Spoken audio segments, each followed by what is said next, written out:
Gloria ki te atu i runga rawa. Maunga rongo ki te whenua whakaro pai ki ngā tangata katoa. He mihi kia ki tō tātou kingi kia kingi tu heitia. Me tōna whānau e noho maira i runga te ahureo o na mātua tūpuna. I tēnei wā tōna koro nei, nei ana. Me pēnei kā mihi, kā nui ngā mihi. Tainui waikato, kā mihi. Ka mihi, ka mihi. E ruru ana te ruru, e kai aia ana te kai aia. Ka hore kua kua ko Māui tiki tiki a taranga tiki wai tai. He tū e pō, he tapu tōna kere kere ki te papa o whare roa.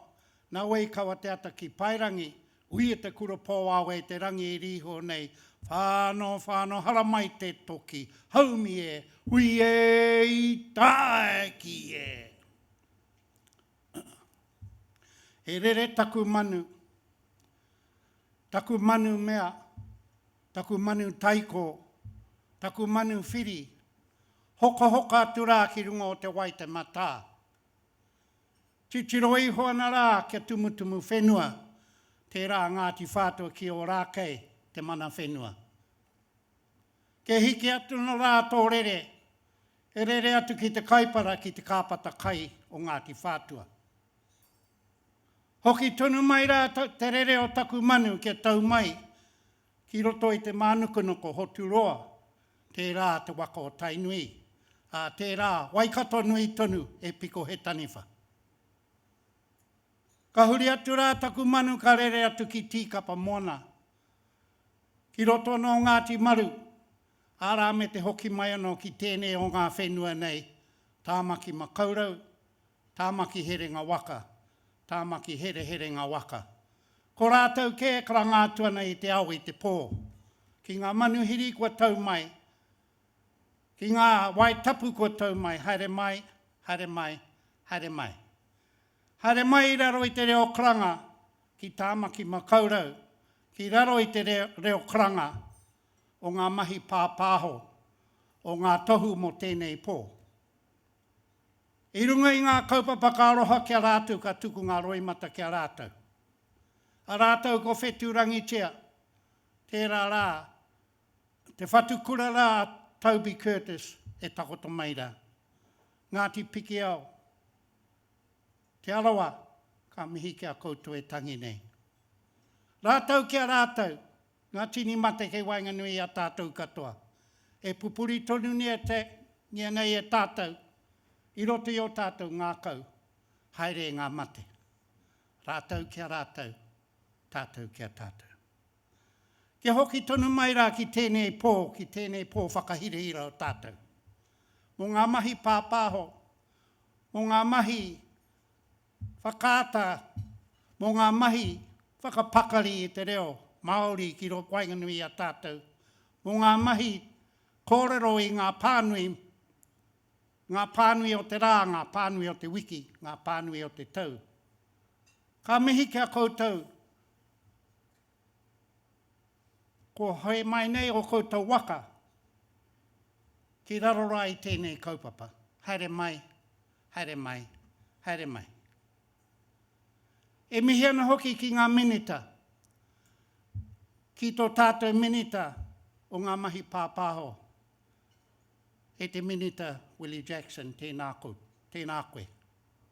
Haere mai rā, whakanui rā tēnei pō.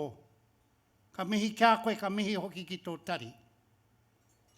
Te puni kōkiri, me ngā kaimahi katoa.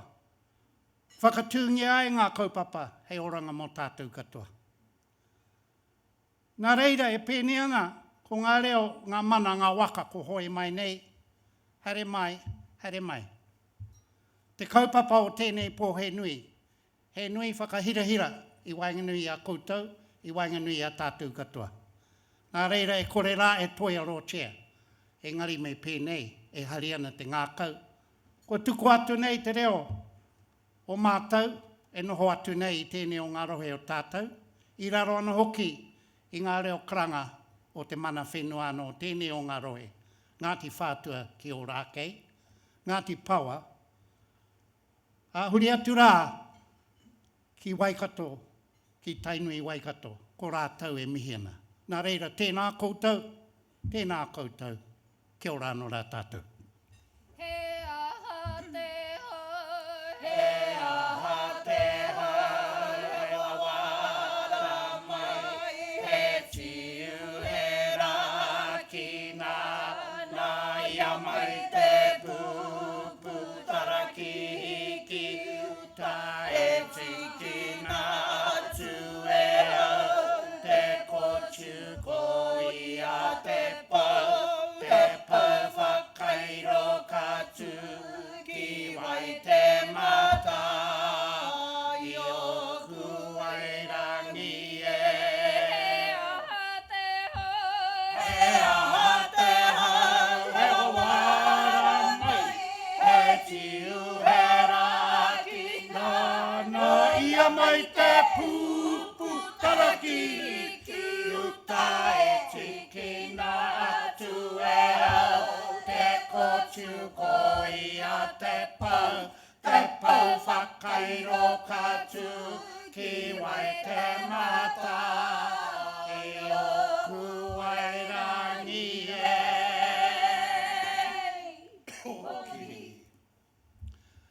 E harai te mea, e mea na te reo Māori mō tātou anake. Engari mō tātou hoa, ka whakamārama ke ahau I aku mihi tēnei ahi I tēnei pō. I give glory to the Creator of all, and I want to acknowledge first the people of this land, especially Ngāti Whātua ki o rākei. In my karakia, it was about my manu, that bird that hovers over Waitemata. Tumutumu whenua is the marae in o rākei. It took flight out to Kaipara, the food basket for many of Tāmaki. It came back to the Manukau, where the Tainui canoe landed. I acknowledge the people of Waikato, and in particular tonight, I wish to acknowledge the coronation of King Ituheitia, and that we pray and bless King Ituheitia and his whānau. May he live and reign in the comfort of his whānau and his people. My bird took flight to the eastern regions of Ngāti Maru and then came back to its landing place where we are tonight. On behalf of that mana whenua, on behalf of all mana whenua, we wish to say welcome, welcome, welcome. And in that welcome, we also welcome our loved ones that we hold dearly in our hearts. In that we acknowledge the passing of Sir Toby Curtis, a very strong man in education, principal of the college that I attended of Hato Petera, the only college in Auckland. In his passing, he's left a legacy. And so we say, rest in peace, Rangatira. Rangatira of Ngāti Pikiao, Rangatira Te Arawa. I want to acknowledge each and every one of you from the many parts of the world, from the many parts of our country, and especially our waka, people who have brought their waka here tonight to celebrate the media awards of 2022. I only see this on TV, but to be here tonight, to be present with you, I just feel the awe and, the special part of this ceremony tonight. And in that, I want to say thank you. And our ropu here, we're about to perform one item, and then we're going to leave the stage. And I'm sure you have much to do tonight, so we'll be looking from the sides.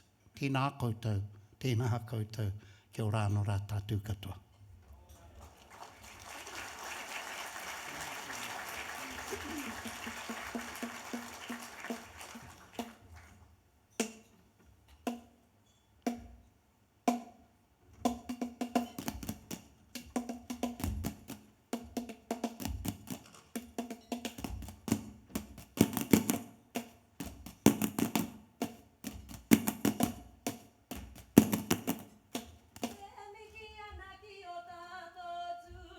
I hoi a wei nei ngā waka tapuna Hawaii ki nui, Hawaii ki rā, Hawaii ki pāmama. Tai nui te arawa, ka kisimu toko maru. Kura e pā te ame mātātua I runga. Te moana nui a ki waki a te aroha e.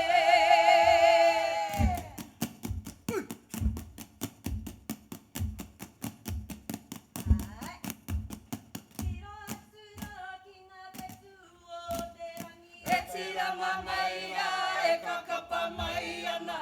E tahi kopu nui, whakahunga mahanga. Magaroa mahutonga me mātari ki ngā petu e pia tātama. I te rangi ki a te aroha e tū mai nei e. Ki a te aroha e. Ki a te aroha e.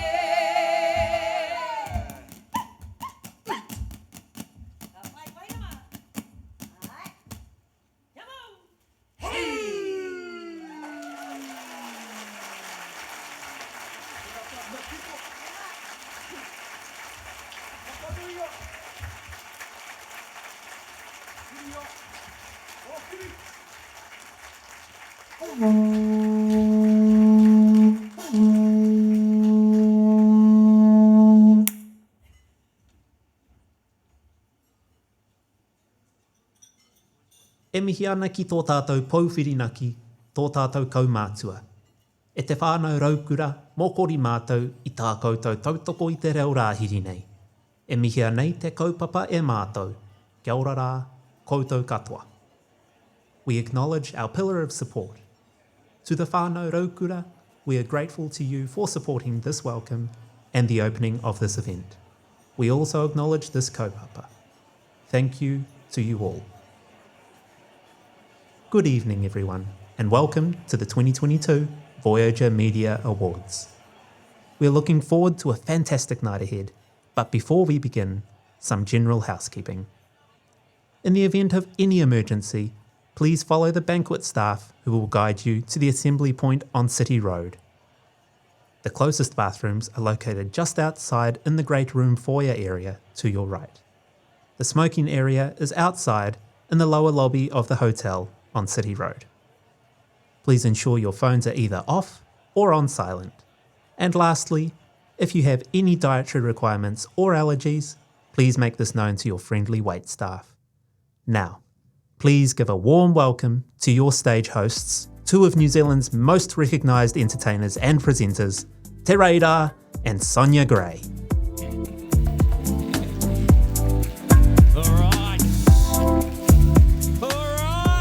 Alrighty. Wow, you guys look beautiful. So beautiful. Kia ora, e te whānau. Ngā mihi o te ahai pō, kia tātou katoa. Nau mai ki ngā tohu pāpaho a Voyager I tēnei tau. He koanga ngā kau tā tātou nohotahi ki te kaupapa o tēnei pō. Welcome, everyone, to the 2022 Voyager Awards. It is an absolute pleasure to have you all here with us tonight. This is the 49th National Media Awards, brought to you by the News Publicists Association, celebrating excellence in journalism since 1973. What about a round of applause for everybody who put the awards on?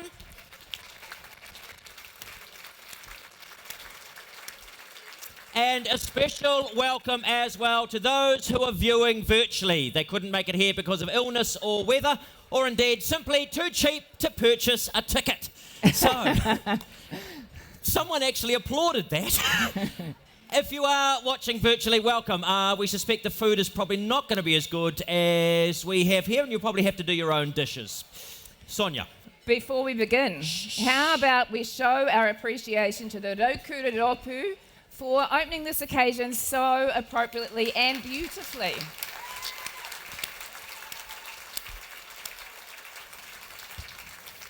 All right, so it says on the auto cue that I'm going to say it's an enormous pleasure to be here. And it is, despite the fact that I have heard in the past that this, and you're wordsmiths, rowdy is the word I'm going to use. You're a rowdy kind of crowd. So, there will be rowdiness during the evening. We'll do our best to kind of keep things relatively on track, but it does give me a huge amount of pleasure to be here with the very wonderful, the vivacious Sonia Gray. Oh, thank you. And I am, of course, with the delightful Terada. I disagree. I don't think they're a rowdy bunch. I think they are maybe chattily enthusiastic, eager to see each other. But I am confident you'll do all your catching up in hushed tones. Yeah? Cool. Great. You've been warned. Marvellous. So, for those of you who remember 2021, most of us spent our time at home relentlessly not wearing pants. However, there were you valiant few in the media who were very much the nation's essential workers. 2021, it was peak fake news. So we relied on you guys more than ever before. We looked to you for the truth. And as two very non-essential workers, we needed you to keep us abreast of Omicron versus Delta. We needed you to give us the inside word on the latest party leader, our stings, and we expected you to bring drama and comedy to the highlight of our lockdown days, the 1 p.m. briefings. It was. Hey, I just got to, in the corner, just while we're doing this, shh. I've done a lot of comedy over the years and silenced a lot of rooms. Here we go. So, hey, look, we celebrated a lot of things in 2021. We also lost a lot of things, including the revered news presenter Philip Sherry and satirical news commentator David McPhail, amongst others. The National Party, of course, Sonia, well, they lost Judith Collins. She didn't die. That's not possible. But nonetheless, no word as to whether or not she'll be resurrected with a podcast. Oh, no, she's got one. It's called Burning Bridges. Very funny. Bet myself, thank you. 2021 was also the year that Dame Cindy Cairo was named the next Governor General. 660 bought their old Castle Street flat and seamlessly morphed from popular musicians to middle-aged landlords. And a Christchurch toddler made worldwide headlines for telling us it was not just a goat, it was a Figure they should probably look that one up themselves if they don't know. Google that later. That was a good one. So, for those of you who love sport, of course, 2021 was a great year for the 2020 Olympics. Loved it. Of course, the traffic light system meant it was less stop-go and more no-go, particularly for those of us in Auckland. Other than two gang associates, I think they were my heroes of the year. For them, it wasn't such a case of no-go, more a case of, oh no, caught on the Auckland border with $100,000 in cash and a boot full of KFC. Come on, it doesn't get any more Kiwi than that. What about a round of applause for those two guys? My personal heroes. You guys were there for all of it. You were masked up to capture it all in powerful words, gripping photos, captivating moving images. So tonight is all about you and the headlines and the sound bites and the hashtags that you gave us in the past year.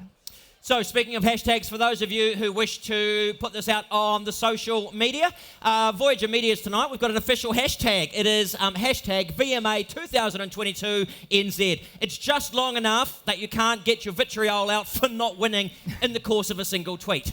So, a reminder, if you've got a phone, now's a good time to put it on to silent. Leave it on. Could be some kind of breaking news. I know. Tonight's awards, of course, could not be possible without the support of our family of sponsors.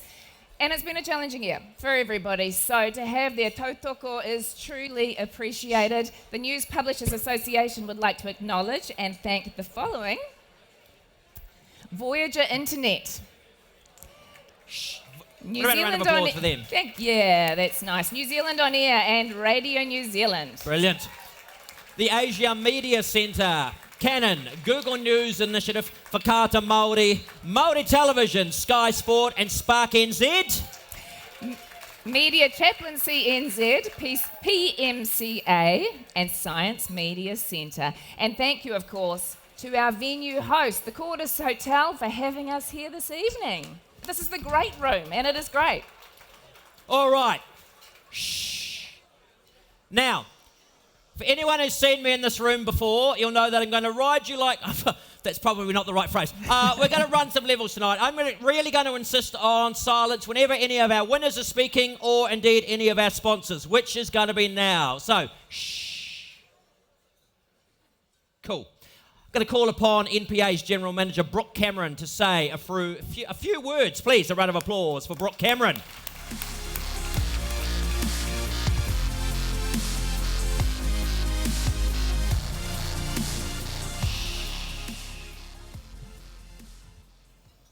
Thanks, Terada. It's nice having you on board this year. Welcome, everyone, and a huge congratulations to all 277 of our finalists. It's wonderful to be able to bring the industry together again this year. A special welcome to the Honourable Willie Jackson, Minister for Broadcasting and Media. It's great to have you here with us this evening.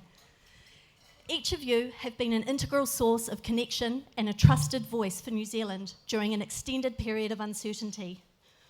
We are so fortunate as a nation to have freedom of speech in such a strong, diverse media sector, which is really well represented here tonight. A number of people can't be with us, as Terada said earlier, for a number of reasons, including the unfortunate weather events we've had this week. But thanks to Talon Media, we're able to stream this special occasion tonight. So a big hello to everybody viewing us from home, and a big thank you to Talon Media for making this possible. Tonight also wouldn't be possible without the generosity of our sponsors and our judges. It is no small undertaking to support us during what has been challenging times for everyone, and we sincerely thank you. The nature of media has changed, and so too has our lineup of judges this year. This year, we had 90 judges spanning 7 countries, individually and collectively assessing nearly 1,400 entries from 2021. This is a huge task managed outstandingly by Mel Weeks, and we're delighted to have a considerable number of you here with us tonight. So welcome to you. For 22 years, the MPA has managed and invested in the integrity of these awards, ensuring that they continue to exist because we believe in recognising excellence in journalism and recognising the value of journalism to our society. Your storytelling keeps our nation informed through independent, fact-checked, trusted, quality journalism.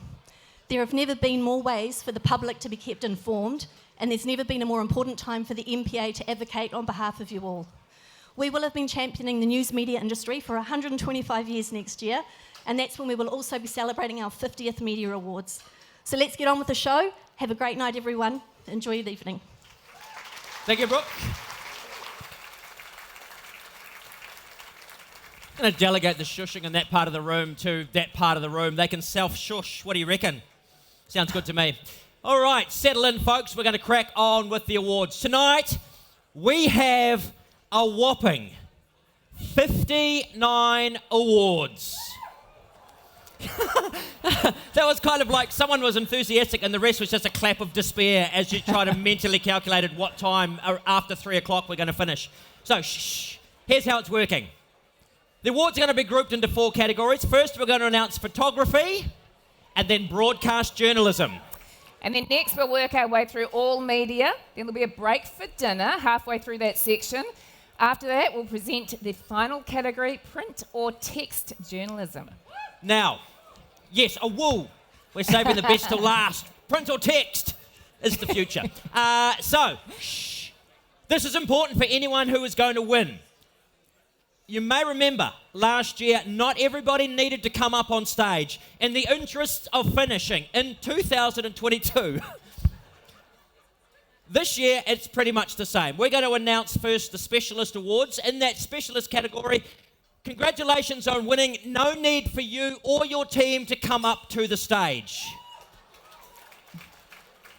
But, and here's where whoever wrote this is just really optimistic. During the break and after the formalities, please, if you have won something, go to the photo wall and have your photograph taken. We want to celebrate you and capture the special moment that you are celebrating from your chairs this evening.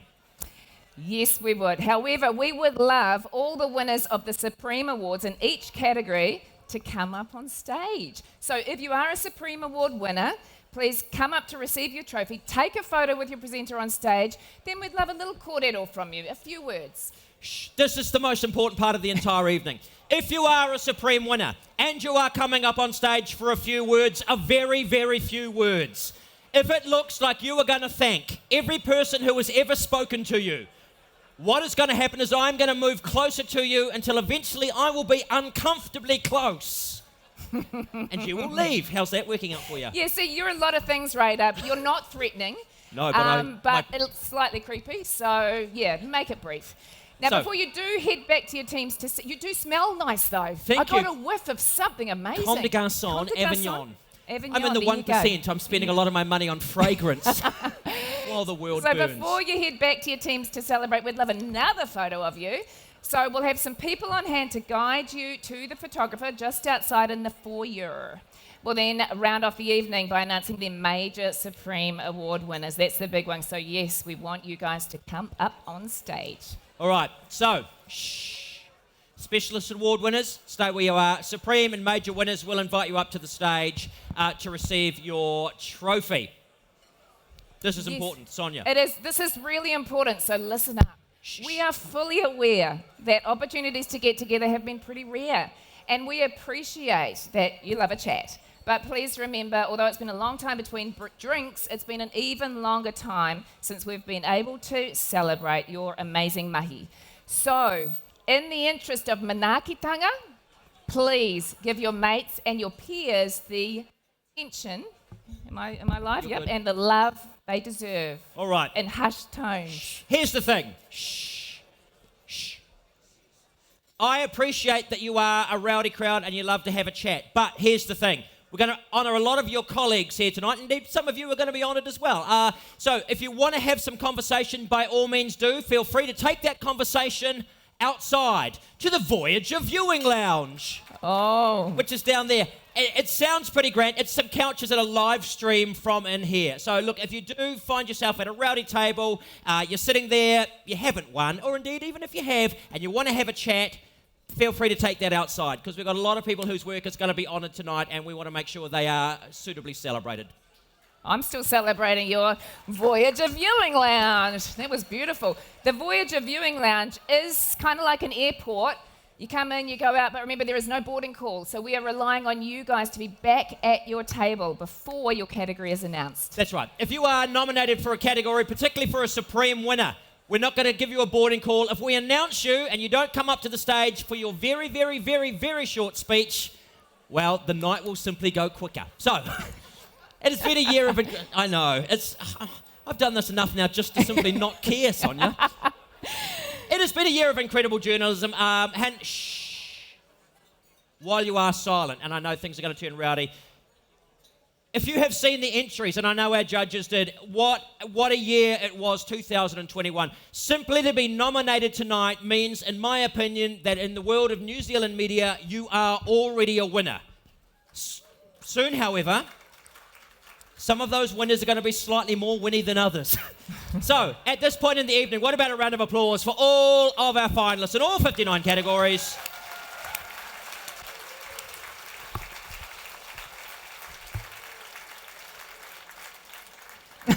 All right, that's the housekeeping. Now see how fast we can crack through awards. Photography, the first of our specialist awards. What about a round of applause for the photographers? Where would we be without them? This category includes photography published in newspapers, magazines, or online on news websites, including radio and television. Not surprisingly, this category produced some of the most visually compelling entries. Hopefully you have had a chance to see them either before the event in the foyer, they'll be up on the screens during as well, but let us have a look back at a staggeringly good highlight reel from the past year.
Wow.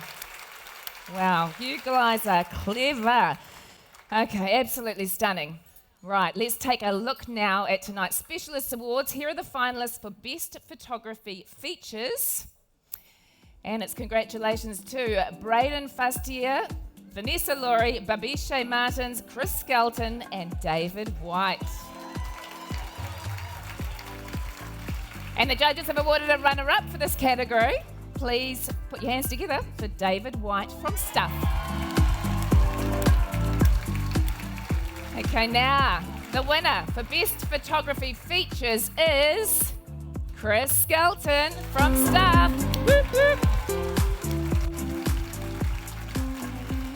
The judges commended Chris's portfolio for the sensitive nature in which he captured his subjects. They included 79-year-old Patricia, resplendent in her red dress, and Brittany, who was let down by the health system after suffering for many years with a debilitating disease.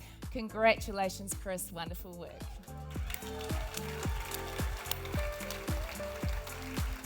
Okay, we move on to Best Photography News. And this year's finalists are Martin DeReta, Brett Phillips, Chris Skelton, Kevin Stent, and Ricky Wilson.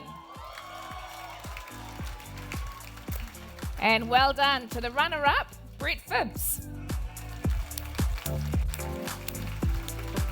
And now the winner for Best Photography News is Ricky Wilson from Stuff.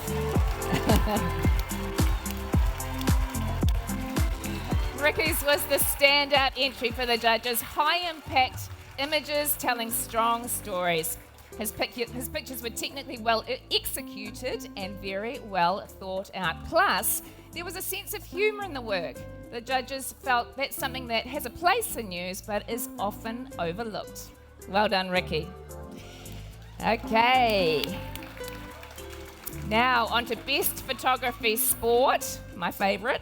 Let's take a little look at the finalists. Joe Allison, Andrew Cornaga, John Copeland, Ian McGregor, and Brett Phibbs. And once again, the judges were so impressed with his work. Well done, runner-up, Brett Phibbs.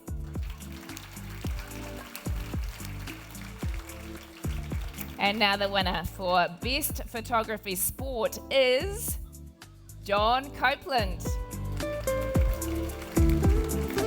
And the judges said his portfolio was diverse and well balanced, and that made him a clear winner. Congratulations to you, John. Okay, the final award in the Specialist Awards for Photography is the Best Photo Story or Photo Essay. This is really cool. Your finalists: Azita Agnew, Robert Kitchen, Becky Moss, Richard Robinson, Mike Scott, and Lawrence Smith. And we have a runner-up. It is Corfi Media's Richard Robinson. And now, the winner for Best Photo Essay is Azita Agnew from Renews.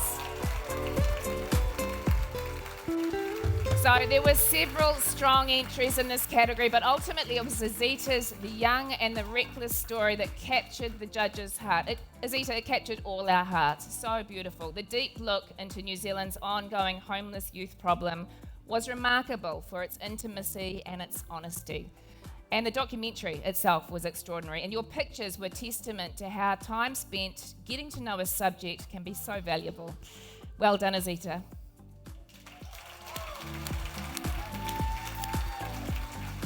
And that wraps up the Specialist Awards for Photography. I'll throw over to my lovely assistant, Teresa. Thank you. Supreme Awards in the the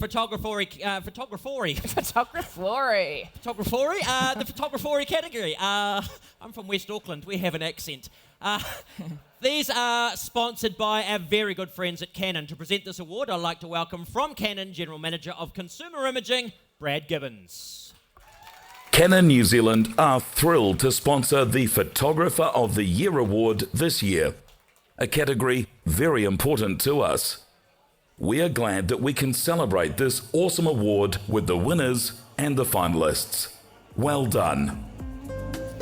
All right, so Here are your finalists. Just a reminder, if you are a winner, congratulations. Immediately look surprised, look humble. Make your way up to the stage as quickly as possible. Photograph, short speech, leave. All right. The finalists are Ross Giblin, George Hurd, Stephen Jaquiri, Brent Phibbs, Kevin Stent, David White, Ricky Wilson.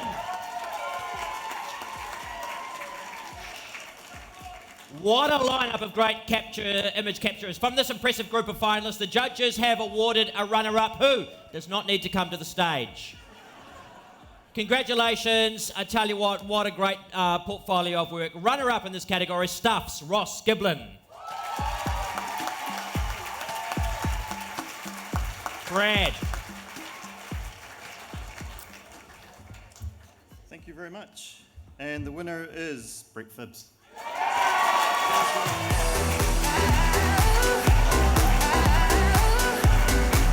All right, Brett. The judges felt that Brett's portfolio was a combination of dynamic action pictures to the subtlety of a dog being rescued on a surfboard. This made for...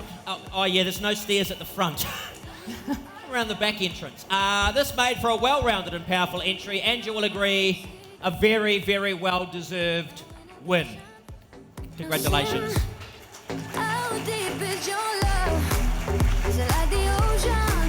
And here is Ananu taking the photograph.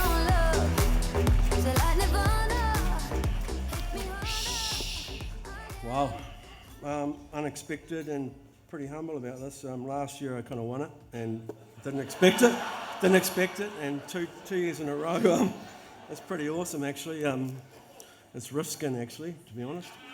Anne McGregor. No, seriously, I'm humbled and to my fellow finalists, I love you all. You've got great work and it's all subjective stuff, but I'm happy to take it home. But just like to thank all the people that supported me, New Zealand Herald, Photosport, and the list goes on, you know, Genesis and all my corporate companies. I'm pretty humbled about this and pretty stoked. Thank you very much.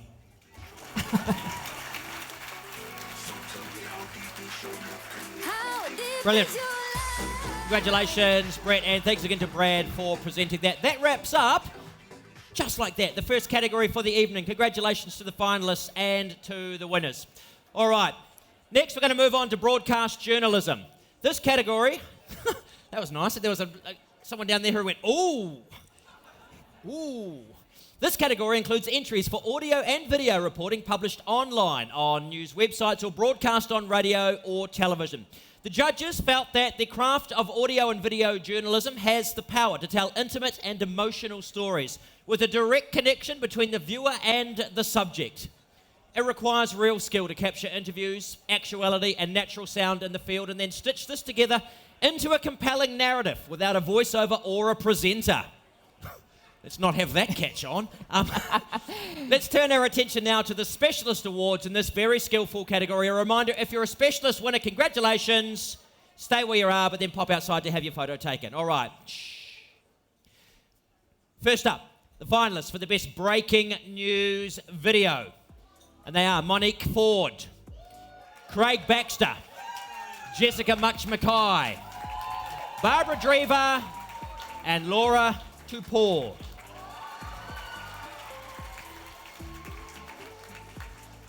The judges felt that the winner in this category picked itself.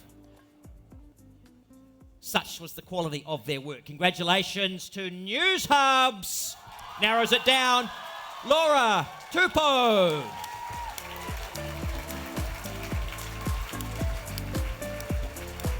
Laura's story on the Papatoetoe tornado brilliantly illustrated a devastating natural disaster through exclusive raw footage, great talent and camera work, and plenty of human emotion. Her live cross to finish the piece was packed with touching human details that added to the story and the emotion. This was the view two boys in their car waiting to go to their league game had. The sound is muted because they were terrified. They watched as the roof of their house was torn off. All their windows blew out. Their mum Carla was inside with her mum. So I grabbed her and we just hunkered down between her walls in her house, and it just shook like anything. And I thought a plane had crashed. That's the sound that it made. It was just like a bomb. She says it lasted about 30 seconds, but felt much longer. It was a lifetime when you're separated from your children, eh? None of them were injured. Brilliant. All right, here's a good one. Best Current Affairs program. Oh, yes. Palpable sense of tension in the room. Finalist, Newsroom Investigates, newsroom.co.nz. Sunday, TVNZ. And Te Ao with Moana, Māori Television. 3 finalists, 1 runner-up. In this category, the runner-up is Newsroom Investigates, newsroom.co.nz.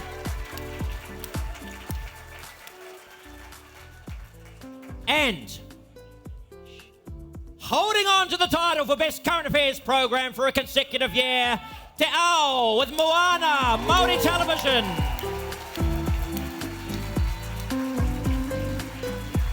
Current Affairs is all about the story, and Moana nails it. From the highly complex and beautifully crafted to the raw and unadorned, this is stand-out storytelling. Terry says Brownie had actually told her the night after Chantal died that he'd caused her death by shaking her. When he told me that, I'm like, oh, don't be stupid, you know, it was cot death, that's just ridiculous. That was until she walked into the police station and the detective conducted a demonstration. The first thing he does is have this little baby doll, and he picks it up as I'm sitting down and goes, this is how your daughter died, and shook the shit out of it. And when he said that, I just like, oh man, I was like, whoa. Terry says as the hours ticked by and Brownie failed to confess, she did to protect her remaining daughter Rebecca from being taken away. Brilliant. Congratulations. On to, I'm a little biased, my favourite category, documentary. Best documentary. The judges felt that the entries in this year's documentary category were, and I quote, extraordinary, showcasing the depth of talent in your industry.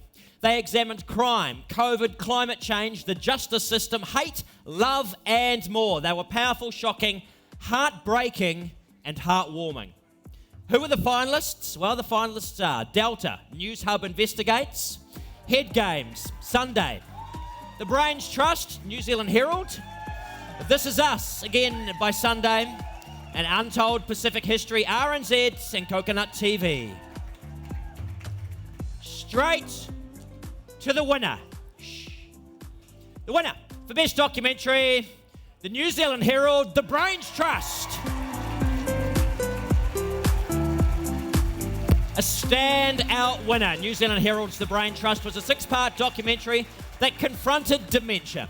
It was a compelling watch, powerful, emotional, informative, and it was driven by heart-wrenching personal stories. The insight into this cruel condition was real and raw. There were many tears, but also moments of joy. It is a deserving win. What was your reaction when you were told you had dementia? How did you deal with that? Oh, I don't know. I know I was forgetting things and putting things in the wrong place. So it must have been something. But I keep telling my daughter I'm not. I'm not mental.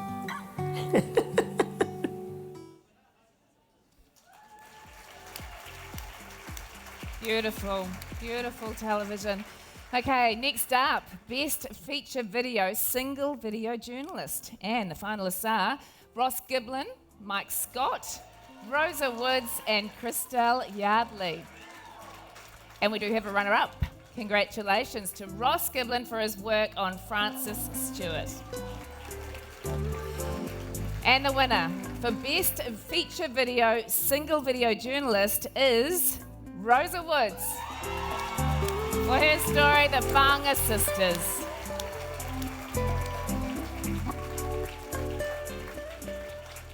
Rosa told an intimate and personal story about housing crisis, balancing the vulnerability of the Whanga sisters with dignity and respect for the situation they were in, giving the issue a very personal face.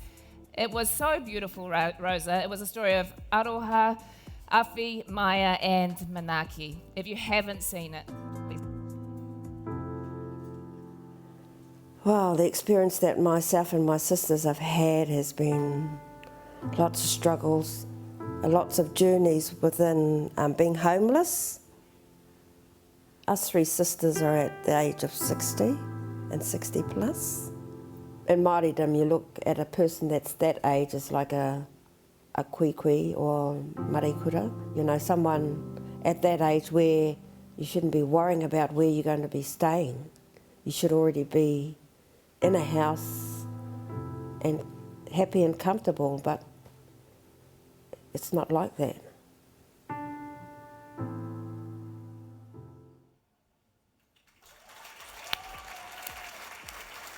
That's the Marae and Stokes Valley, yeah? Yeah? Yeah, all roads lead to the hut.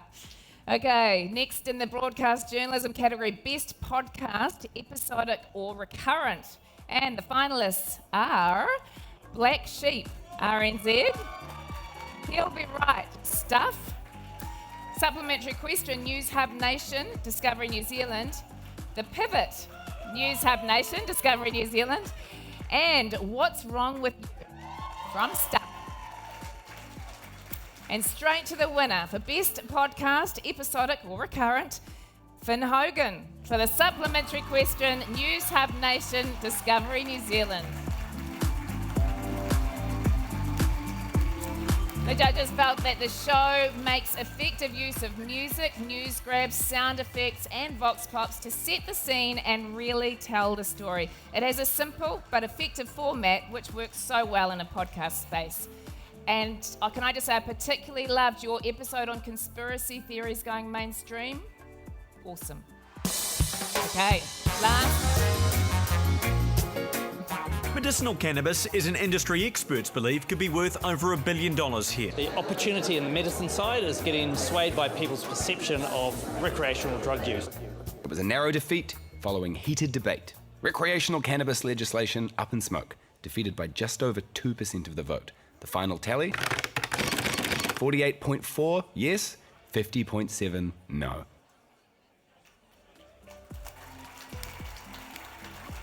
Great work, Finn. Okay, last but certainly not least, in the Specialist Awards in the Broadcast Journalism category, Best Podcast, Narrative or Serial. Oh, my favourite. The finalists are Collapse from Stuff, Let's Be Transparent, RNZ, Once a Panther from Stuff, and The Lake, Pop Sock Media and Stuff. And the judges commended RNZ's Let's Be Transparent as runner-up in this category. Congratulations, team. And the winner is Pop Sock Media and Stuff's The Lake. Congratulations to Aaron Smale, Kirsten Johnson, Melody Thomas. This is an investigation into the horrors that occurred at the Lake Alice Institution. It is a story that is impossible to ignore. And thanks to unique access to the survivors and former staff, it's journalistically rigorous, has a huge emotional impact, and the audio production is world class. Most importantly, The Lake lets its characters own their stories, and in doing so, it's captured accounts that are invaluable to the historical record of Aotearoa.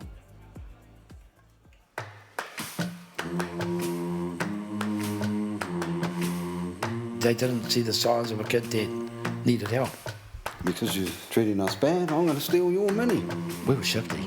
Shifty as. They say, right, we'll take this lad and we'll make a better life for them. Were we that terrible? Such a great podcast, guys. Thank you for making it. Okay, that includes our Specialist Awards Broadcast Journalism. All right, congratulations again to the winners. Now we move on to the Supreme Awards in Broadcast Journalism category. A reminder, if you are the winner, make your way to the stage, say a few words, we'll crack on. The first of the Supreme Awards we'll be announcing is Video Journalist of the Year. It is sponsored by the people who have kept me in Comme de Garçon fragrances for a very long time, New Zealand On Air. To present the award, Head of Journalism, Raywin Rash. New Zealand On Air is proud to sponsor the Video Journalist of the Year Award, supporting excellence in the field of video journalism. New Zealand On Air congratulates all finalists and winners honoured here tonight. Brilliant. Thank you, New Zealand On Air. Where would we be without you? The finalists: Ross Giblin, Cass Marrett, Ian McGregor, Ash Robinson, Liam Van Eden. Before I hand over to Raywin to announce the winner, the judges have awarded a runner-up in this very hard-fought category, and it is Liam Van Eden, Renews. Hello, Raywin. Kia ora koutou. I am delighted to say that the winner is Ross Giblin Stuff.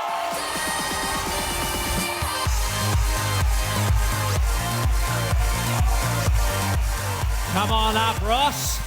Ross's portfolio stood out as a strong portfolio of stories filmed under an array of challenging conditions.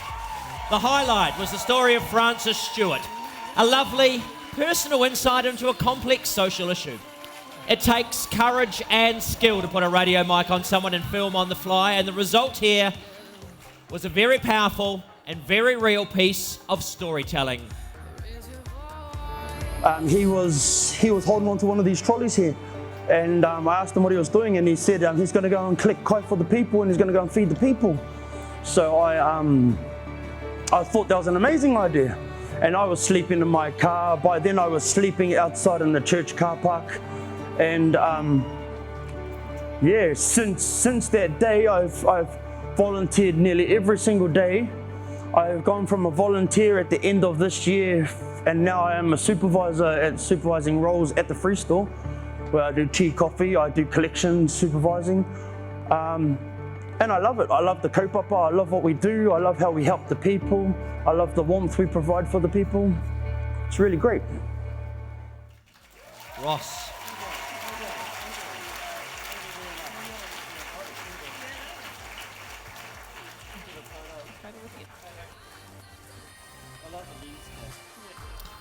There we go, beautiful photograph. Ross. Well, I'm absolutely blown away. I didn't prepare a speech because that would jinx anything. I've just retired, and I guess this is a pretty bloody good way to end a career. Thank you. Uh-oh. I don't know, very short. The main person to thank is Francis, who opened his life up and told it on camera, which was quite incredible. So, yeah, all thanks to him. Congratulations. Thanks, Raywin. Congratulations, Ross, and thank you to Raywin for presenting the award. All right, next we move on to the Broadcast Reporter of the Year News. Someone applauded the category. The finalists. What a lineup. Patrick Gower, Kristen Hall, Thomas Mead, Michael Mora, Tova O'Brien. I get to announce it. You get to announce it. Great. The Broadcast Reporter of the Year News is Tova O'Brien.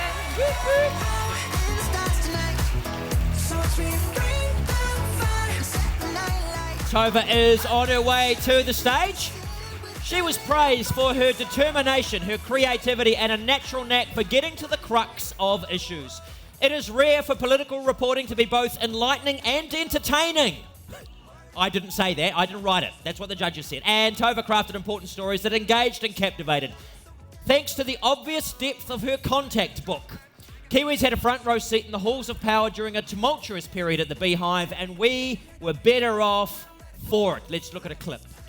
If a smile could say 1,000 words. Are you going to make a tilt for the leadership? That's not my intention. And you'll have to read that smile because Simon Bridges is sticking to a single word. Not my intention. It's not my intention. It's not my intention. It's not my intention. Intention. I look forward to one of those ridiculous memes you sometimes do.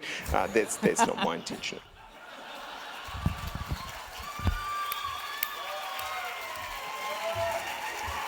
Thank you. like Ross, didn't prepare anything, but it wasn't just hotly political stories that were included in my entry. It was stories about families who had been separated because of flaws in our immigration laws, and I'm just kind of floored by the fact that we managed to change things with those stories. And so thank you to those families, and we're also trying to do similar things at the moment with Ukrainian-based New Zealanders who can't get their families from Ukraine. So it's good to know that journalism can make a difference, and I'm so proud. And thank you very much to my News Hub whānau, the journalists and the camera operators and the editors, and to my Today FM whānau as well. Thank you very much, Dallas, for taking a chance on me, supporting me endlessly. Thank you, Cam, Chris, Wills, Lloydie. Thank you, Carol. You are my rock. You are my absolute rock, my queen. And to my best friend, Jenna Lynch, who's straddling both tables tonight. Thank you so much. You are the other half of my brain. Te Radar wants me to leave the stage. Thank you guys so much. Over, O'Brien. I've got to get to Taupo for a intermediate and middle school conference. We haven't got time to muck around. Oh, Simon Bridges, eh? Let that be a life lesson from potential leader of the country to podcast host. So, the final Supreme Award for Broadcast Journalism. The Broadcast Reporter of the Year, Current Affairs. Here are the finalists. Mark Kreisel, Moana Maniapoto, Melanie Reid, Tania Page, Paula Penfold.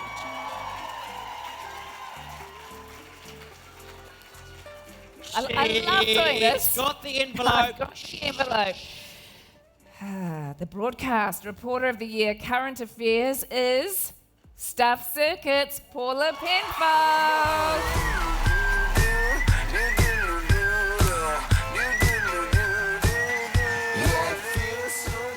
Paula Penfold demonstrates the highest level of tenacity and integrity as she and the Stuff Circuit challenge the Chinese government. The empathy and sensitivity required to honour the humanity of the Uyghur people is profound. It comes at real personal cost. This work embodies meaningful creativity in the face of a lack of physical access to China. Investigative journalism at its best, Paula Penfold. Because journalists can't freely report, we've used extensive reference material, photos, video, people's descriptions to build this city.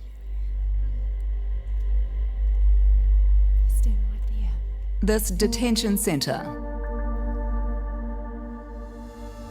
This factory to give you a sense of what it's like, so we can tell the story of how all of us, including our government, are implicated. China is trying to eradicate the Uyghur people.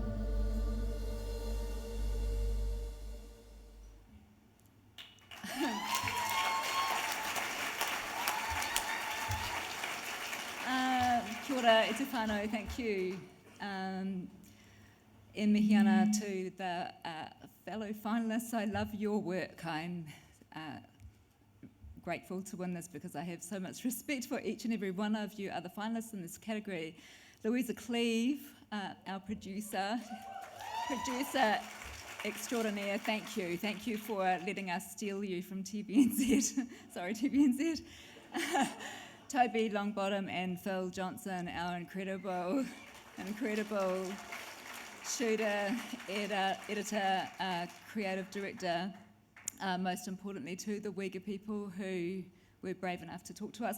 But can I just say one more thing about journalism, which is that we've had a bit of a hard week this past week because we put something out last week that was a bit controversial and people hate us and they hate a lot of us here. And can I please pay my respects to each and every one of you for the incredible work that you keep on doing in this really difficult and often hostile environment.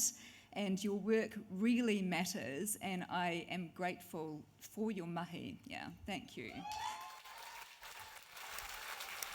Thank you, Paula. Yeah, thank you so much. We love you. We appreciate you. And thank you, Paula and her team, for your relentlessness and doggedness to bring us those really important stories. Okay, that concludes the broadcast journalism category for this evening. Another round of applause for all the winners. And thank you to the presenters. Next, we move on to the all media category. Now, this category covers a broad range of awards. We're going to work our way through the specialist awards in the first instance, and then, my friends, it's dinner. So, then we'll come back with some Supreme Awards once you've enjoyed that. The All Media Awards includes entries for reporting, investigative journalism, data journalism, cartoons, graphic design, reviews published in print and or online on news websites, or broadcast on radio and television. Over to Sonia for the Specialist Awards. Okay, our first of the All Media Specialist Awards is the best coverage of a major news event. Here are the finalists. Auckland Mall terror attack, NZME. COVID deaths in home isolation, Discovery New Zealand with Michael Murrah. Delta outbreak from Stuff and the fall of Afghanistan, NZME with Kurt Bayer. Okay, the judges awarded runner-up to NZME's NZ Herald for the coverage of the Auckland Mall terror attack. Well done to the team. Okay, the best coverage of a major news event goes to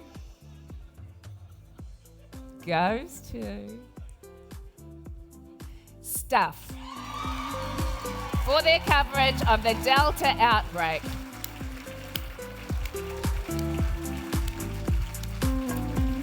The pandemic has opened up a battle for newsrooms on multiple fronts, and one is having the capability to report and analyse official science-based decision-making, helping the public to understand a large, often complex amount of data, and for journalists to create a context for informed discussion. Another is combating misinformation that has been directed at people online. It's a big job. Stuff's team's coverage of the Delta outbreak did both, while also leading the news agenda on significant milestones like the introduction of the traffic light stop-go system. Congratulations to the Stuff team.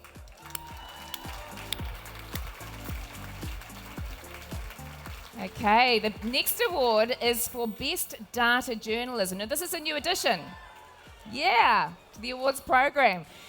So,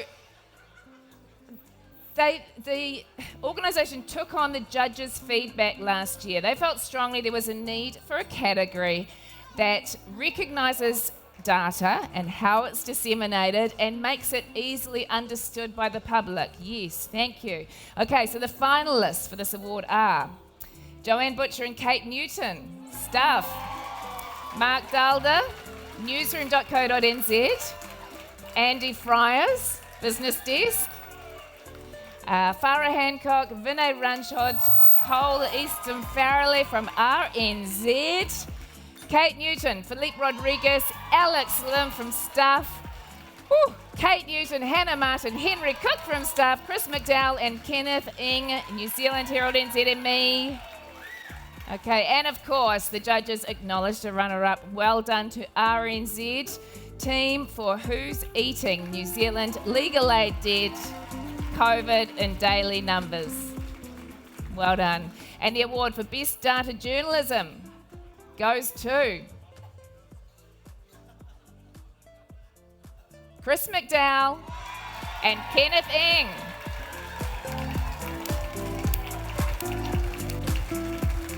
The judges said NZME has completely nailed the use of data in journalism. The visuals are animated and easy to understand, which means content becomes a true interactive experience. Congratulations to our winners. Okay, up next, finalists for Best Editorial Campaign or Project. And the finalists are Shop Smart, Shop Local, Ashburton Guardian.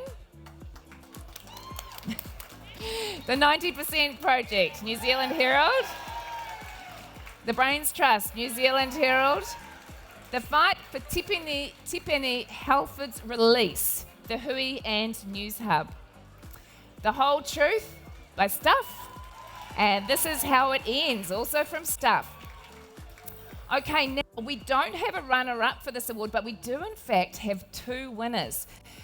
Yeah, I know. The judges felt they just couldn't separate two outstanding entries who had contrasting styles. So one is a short, sharp campaign that had a big impact on the country's battle against COVID-19, and the other is a visually stunning and powerfully written project explaining why New Zealanders should care about biodiversity as much as they do about climate change. Love it. Okay, congratulations to our winners. They are NZ Herald's The 90% Project and Stuff. This is how it ends.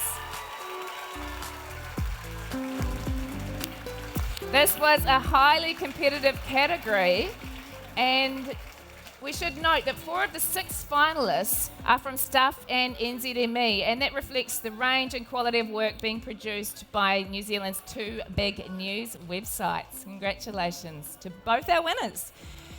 Okay, moving along. Best Innovation in Digital Storytelling.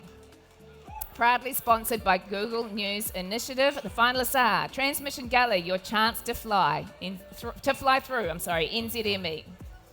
Who's Eating New Zealand, RNZ. Deleted from Stuff. A reconstruction of 20,000 years of Earth's temperature, also from Stuff. And the award for Best Innovation in Digital Storytelling goes to, again, Stuff Circuit with Paula Penfold, Toby Longbottom, Louisa Cleve, Phil Johnson, Sungmi Kim, and Main Reactor for their work on Deleted. Deleted is an impressive and comprehensive piece of digital storytelling. It's an arsenal of clever solutions to challenges that can arise with a project of this magnitude. Well done, Stuff Circuit team. A dystopian surveillance state where every interaction can be watched, every conversation heard. You can see these centres, the largest of which is about 5 kilometres long, just appear kind of out of the desert in Xinjiang, some of them. The repression of Uyghurs has been building for decades. Xinjiang is a vast province closer geographically and culturally to Turkic countries than to Beijing. There's mounting evidence of forced Uyghur labour in Xinjiang, but also of workers being forcibly moved to factories across China. As part of our investigation, we've zeroed in on New Zealand's links to the technology driving the most intensive surveillance in the world. Brilliant. All right. Shh. Not many more. We're racing through. Aren't we, sir? Yes, we are. All right. Now the best individual investigation. The judges commented that this award shows that journalists are doggedly holding power to account and devoting incredible time and energy to building contacts, investigating important subjects of all types, and it is a credit to the publishers and senior editors that so much effort is being committed to investigative reporting with such strong results. Let us look at the finalists. Tom Delane for the Olivia Podmore investigation. Te Aniwa Hurihunga Nui for her work on the police using an app to photograph innocent youth. Melanie Reid, the Oranga Tamariki whistleblower investigation. Jared Savage for his work on New Zealand's meth crisis. Runner-up. NZME's Tom Delane for his work on the Olivia Podmore investigation. Look at those finalists. What a category. The best individual investigation goes to Newsroom's Melanie Reid for her work on the Oranga Tamariki whistleblower investigation. You're kind of worried, obviously, Yes, about being a whistleblower. yep. The consequences would be huge if I was caught doing this. These are children in care of the government. So there's a big wall of security cameras in the facility, right? Let's watch what happens. Oh, Melanie, that is appalling. If I did this to my child at home, Oranga Tamariki would likely remove my child. I'd call that an assault. Brilliant.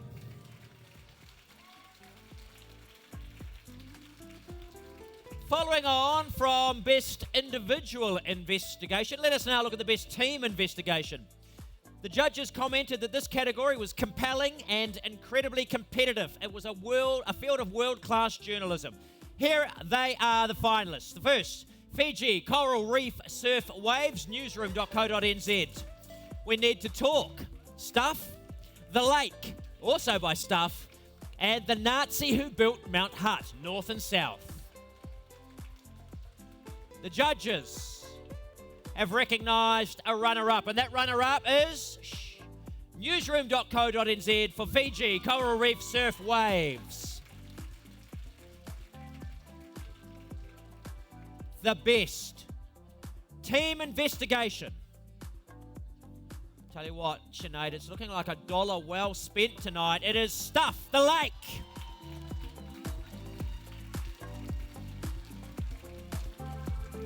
The judges said Aaron Smale's investigative podcast was a powerful and at times confronting portrayal of the abuse of children at Lake Alice, its long-term impact on them, and their quest to be heard.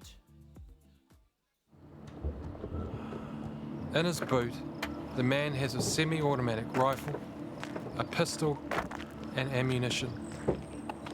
And he's looking for someone. Because I always told him, I'm going to kill you. I said, one day I'm going to come and I'm going to kill you. And that was the day.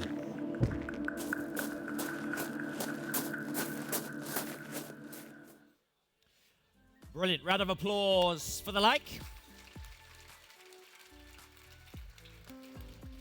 All right. I said earlier documentary is my favourite category, but I forgot that we were moving to one that's even better now. We're heading into the arts. The finalists for the Best Reviewer. They are Steve Braunius, newsroom.co.nz.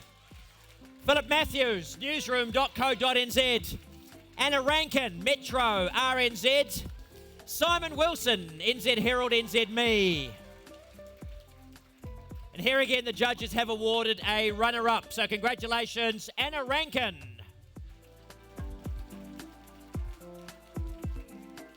All right. Best Reviewer. And I'm expecting a very flattering tweet from this person tomorrow in their review of my performance. Best Reviewer, Newsroom's Philip Matthews. The judges felt that Philip doesn't waste a word and possesses such clarity of judgment, which is why he is by some distance the best reviewer. So a round of applause for Philip. All right. This next category is really important. Returning after a hiatus of a couple of years, it is Best Reporting, Arts and Culture. The finalists: Steve Braunius, Emily Brooks, Andre Chumko, Mark Kreisel, Kim Knight, and Moana Maniapoto. The award for Best Reporting, Arts and Culture. NZME's Steve Braunius.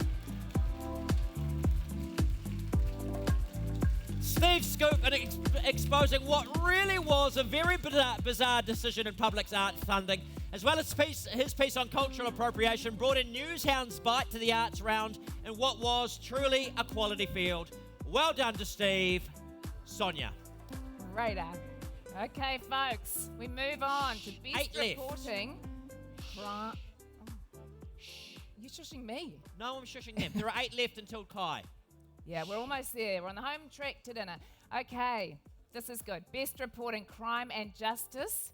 The finalists are Kirsty Johnston, Rob Kidd, Anna Lesk, and Jared Savage. And Sam Sherwood. And the winner for Best Reporting, Crime and Justice is NZME's Jared Savage.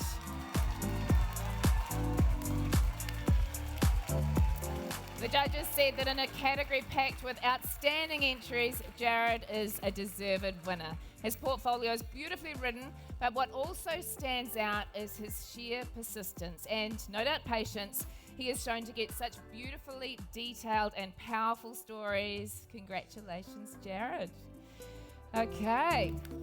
Next, in all media, we look at the best reporting environment. Well done to the following finalists: Eloise Gibson, Farah Hancock, Nikki McDonald, Alison Smith, David Williams. And the winner for best reporting environment for the gold standard journalism is, Stuff's Eloise Gibson.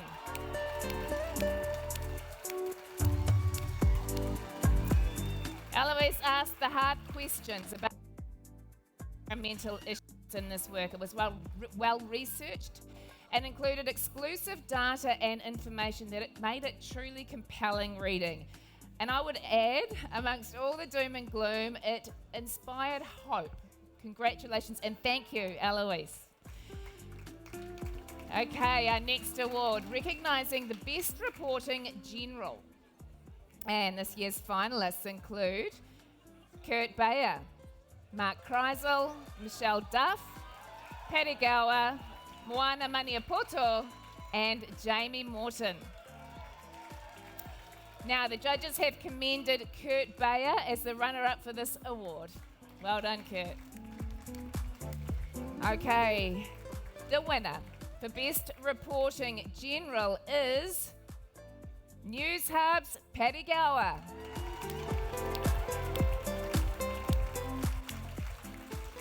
So Patrick's portfolio was led by two genuinely agenda-set. You can hear me? No. Okay, I'll go to the agenda-setting stories which the judges felt nudged his entry ahead of a powerful pack.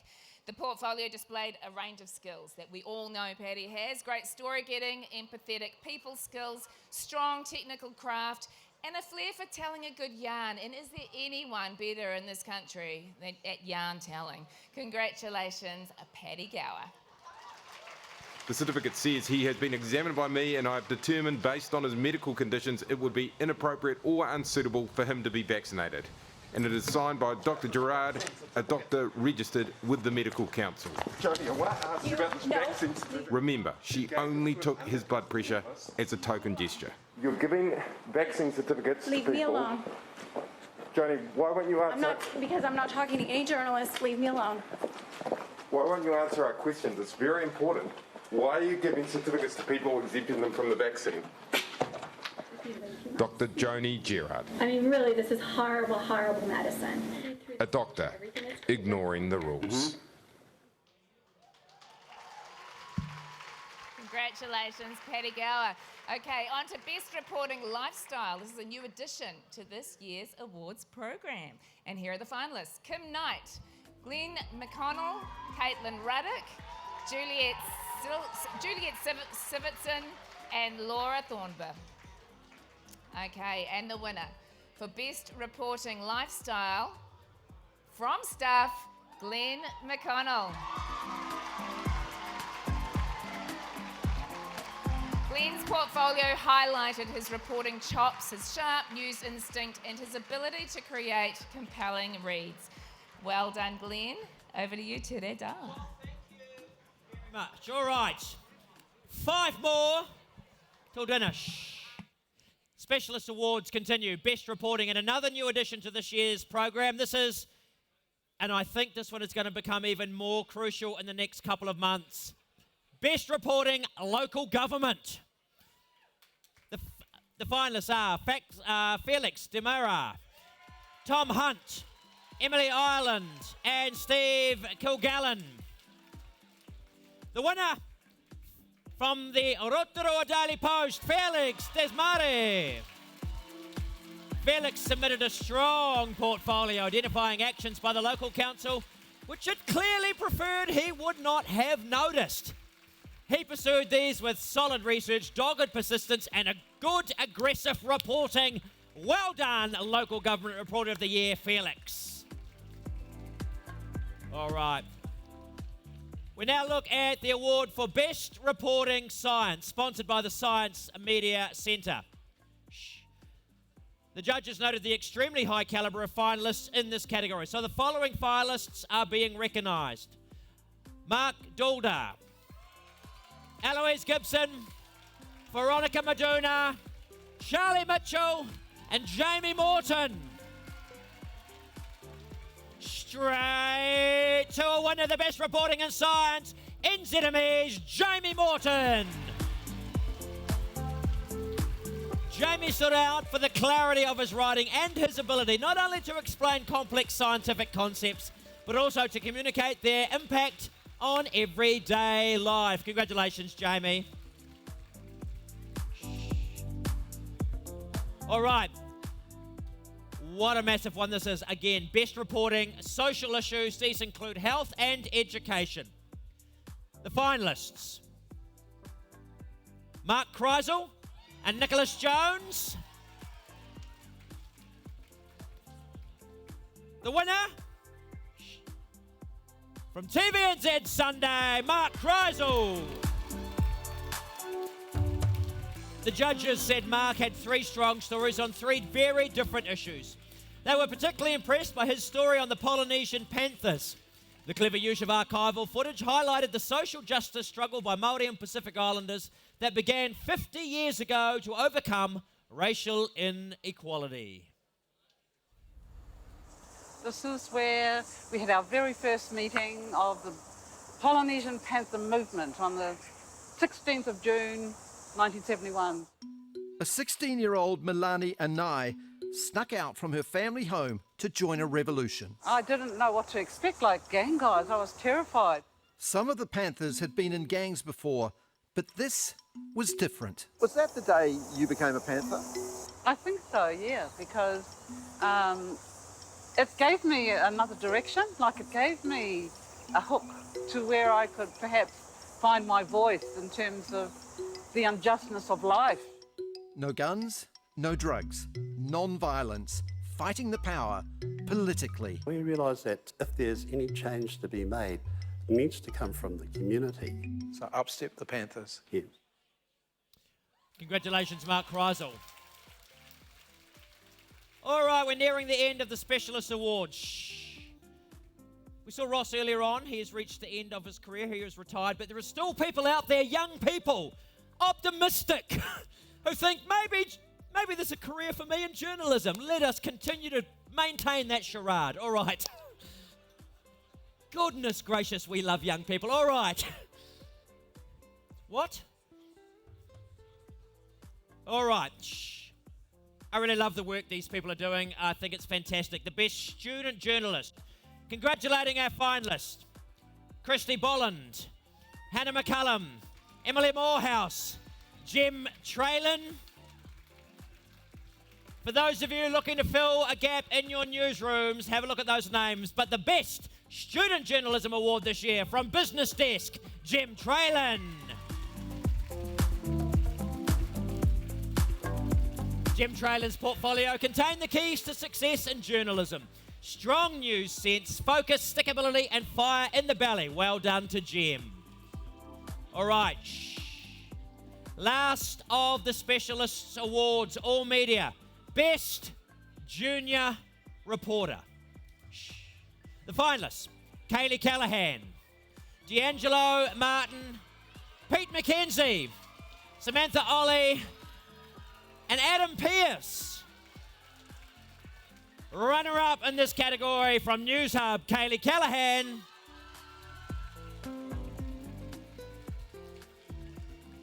And the best junior reporter, I'm going to narrow it down with a pronoun, for her excellent storytelling on exclusive stories of national relevance, RNZ's Samantha Ollie. Samantha demonstrated in-depth journalism by incorporating many relevant voices and to give a story validity and produced a quick turnaround of important events. Samantha also showed appreciation for the growing Aotearoa population, covering a diverse range of stories using various tools such as OIAs to give her angles a unique edge. All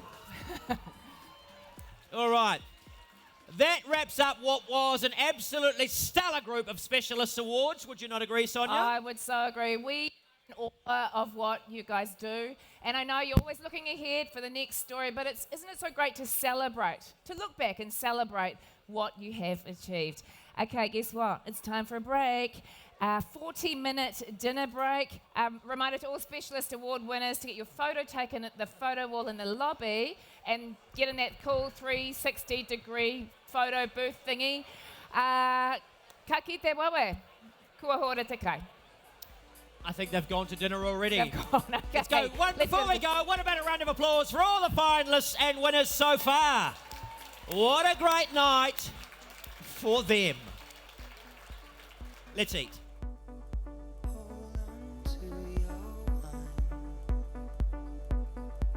Honoured guests, please welcome back to the stage your hosts, Te Radar and Sonia Gray. All right. We're back. What about a round of applause for all of those people who turned up really early this morning and spent a lot of time putting this beautiful meal together? What a great piece of meat. And I wasn't talking to you, sir. But you are a very fine-looking man. All right. Shh. Shh. This is not in the script, but it's something I'm kind of obsessed with at the moment. We had the Photography Awards at the start of the evening. Many of you will know that incredible photographer Rob Tucker and that he's not particularly well at the moment. Shh. There is an auction of singularly, in my opinion, some of the greatest photographs taken in the history of the country, and including the single image I think is the greatest ever in the history of the country. Late in September, down in Taranaki, Rob has organised it to support hospice down there. If you love photography in this country, go online, you can Google it, the Taranaki Hospice, Rob Tucker, the auction. Have a look at those images, Barry Durant, Rob, Alan Gibson, various others. It is magnificent. And go and bid on those images because they are sensational. What about a round of applause for all of those wonderful photographers who gave up their work, allowed their work to be sold. Barry Durant's Manapōuri photo, whole through, greatest photograph in the history of the country. And I will fight anybody, by which I mean I'll have a discussion with them as to whether or not they disagree. I think it's great. All right. How you doing, Sonia? I'm really good. I'm just in awe of your knowledge of, everything. It's a very thin veneer of knowledge. Well, you sell it well. You sell it well. All right. Shh. I know in my heart of hearts that this half is possibly going to get rowdy. And in my heart of hearts, I'm paid a lot of money not really to care. But I'm going to shush you, should we need to, because there are some great awards coming up. I hope that during the course of dinner, you have all been able to, as Chris Hipkins famously recommended, spread your legs and say hi to some of your colleagues. That is done for now. We're going to bring a little bit of shush to the room as we continue with the all-media category. This time, Supreme Awards. A reminder, let us respect our winners, or we'll take a leaf out of the Trevor Mallard playbook and we'll just play Celine Dion really loudly. All right. If you are a winner in this Supreme Awards category, please make your way up to the stage. Photograph, Anadu will take that. We'll have a few words from you and then you can pop back to your chairs. First up, the Best Artist or Graphic Design. Oh, sorry, yeah, let's do it. There it is. The finalists, Ella Bates-Hermans, Sarah Gladwell, Alex Lim, Toby Morris with Susie Wiles, Vinay Ranchod and Sasha Wackrow. What a category. The judges have awarded a runner-up. Well done to the spin-offs, Toby Morris and Susie Wiles, specifically for their work covering COVID-19 variants and transmissions. Sonia. Yes. The winner, Supreme Award. And the Best Artist or Graphic Design Award goes to Sarah Gladwell. Sarah Gladwell! Now, unfortunately, Sarah couldn't be here this evening, but the judges praised her for her design approach across print, digital and social platforms. They felt her portfolio expressed a well-considered use of colour to signify each issue's intent. And while the design is refined, it also draws readers in. And we will be sure to get her award if she is watching virtually. Let's give her a massive round of applause. Nice work, Sarah Gladwell. Next, we move on to Best Reporting Māori Affairs. Please join me in celebrating the finalists. Kirsty Babington, Mahina Rangi Forbes, Te Aniwa Huri Huri Hanganui, Florence Kerr, Aaron Smile, Tony Wall, Sonia. Yeah, it is my great pleasure to present this award for Best Reporting Māori Affairs, holding on to the title for a consecutive year. It is, whoop whoop, Mihinga Rangi Forbes. Come on up, Mihinga Rangi. His coverage of Tiffany Halford's wrongful imprisonment for the minor parole violation of having a beer not only highlighted a miscarriage of justice and systemic racism, it restored mana to a Māori man who could have easily been discarded. Mihi's visual storytelling and craft puts the subject at the heart of the story. It is a master lesson on how to enter Te Ao Māori with respect. Here she is now. Marlena Emery is a sick woman. She has debilitating emphysema and wants to live long enough to find out what's happened to her daughter. Leonie Emery went missing in January 2018, and her whānau fear the worst. Today, Marlena is anxiously waiting to meet with the police for an update on what's happened to Leonie. How are you feeling about nervous? Yeah, quite nervous. Really nervous. We'll see what they have to say. Marlena doesn't believe the police have done enough to find her daughter. She says that besides a post on the police's missing persons page and a reference on Police 10-7, there have been no press conferences, no fresh appeals for information, and little communication. It's led to a breakdown in her relationship with police. Brilliant.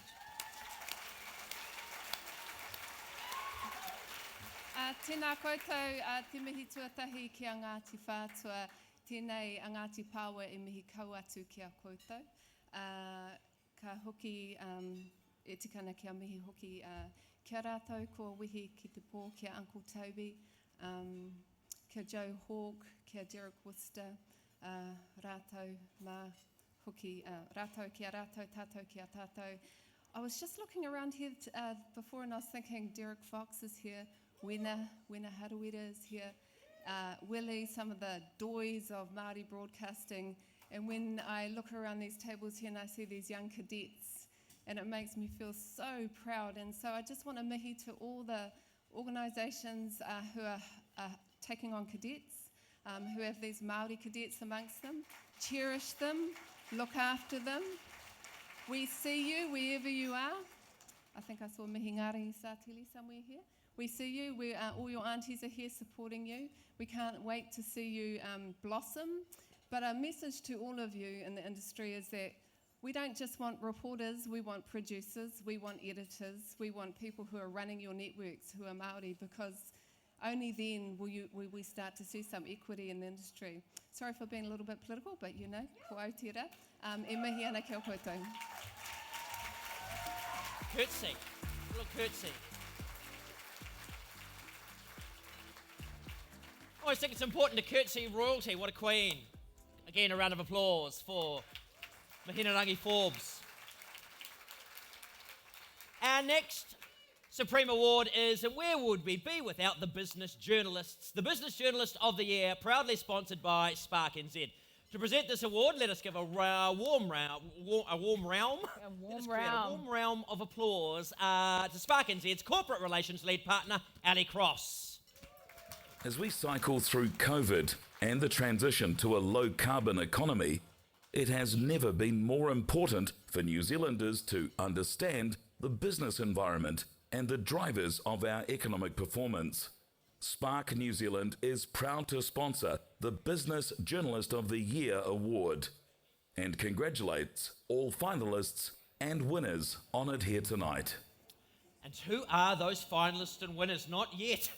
Not yet. The finalists include Nikki McDonald, Nikki Mandale, Thomas Mead, Jonathan Milne, Matt Nippert, and Jane Farr. All right, Ali, you've peaked. Did you peak? I did. Oh, Can't keep anything from Spark NZ, all right. Kia ora koutou. And the Business Journalist of the Year award goes to Stuff's Nikki McDonald. Congratulations. Oh my God, these feelings just begun. I'm saying things I've never... Nikki submitted a well-researched and thought-provoking portfolio of articles on issues of national importance, including the legality of MIQ, the inadequacies of ACC support for mesothelioma patients, and the need for a post-pandemic reset of tourism. In each case, she effectively used case studies, analysis and comment to generate a series of well-written stories. Congratulations, Nikki McDonald.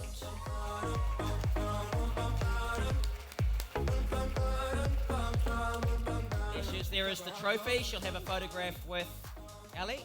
Where is Anaru? Down there. Let's move away from that microphone so that we don't have to Photoshop that out. Don't have the budget. Congratulations. Nikki McDonald.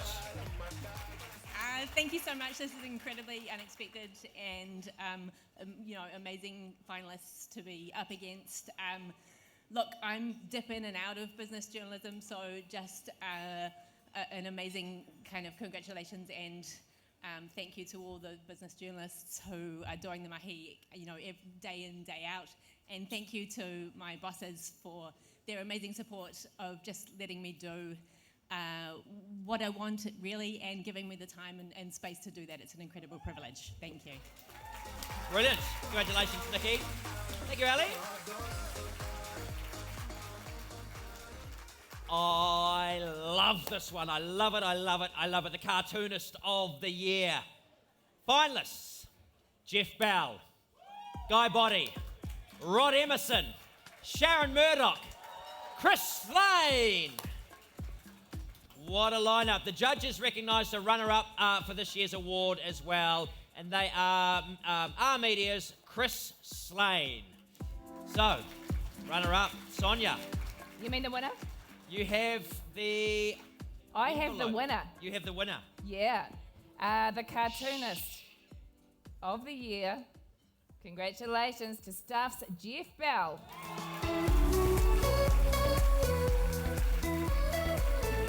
Come on up. The judges felt Jeff made excellent use of contemporary cultural references that added dimension to the humour. Jeff's work was commended for his strong ideas and some of the best caricature and editorial cartooning today. There it is.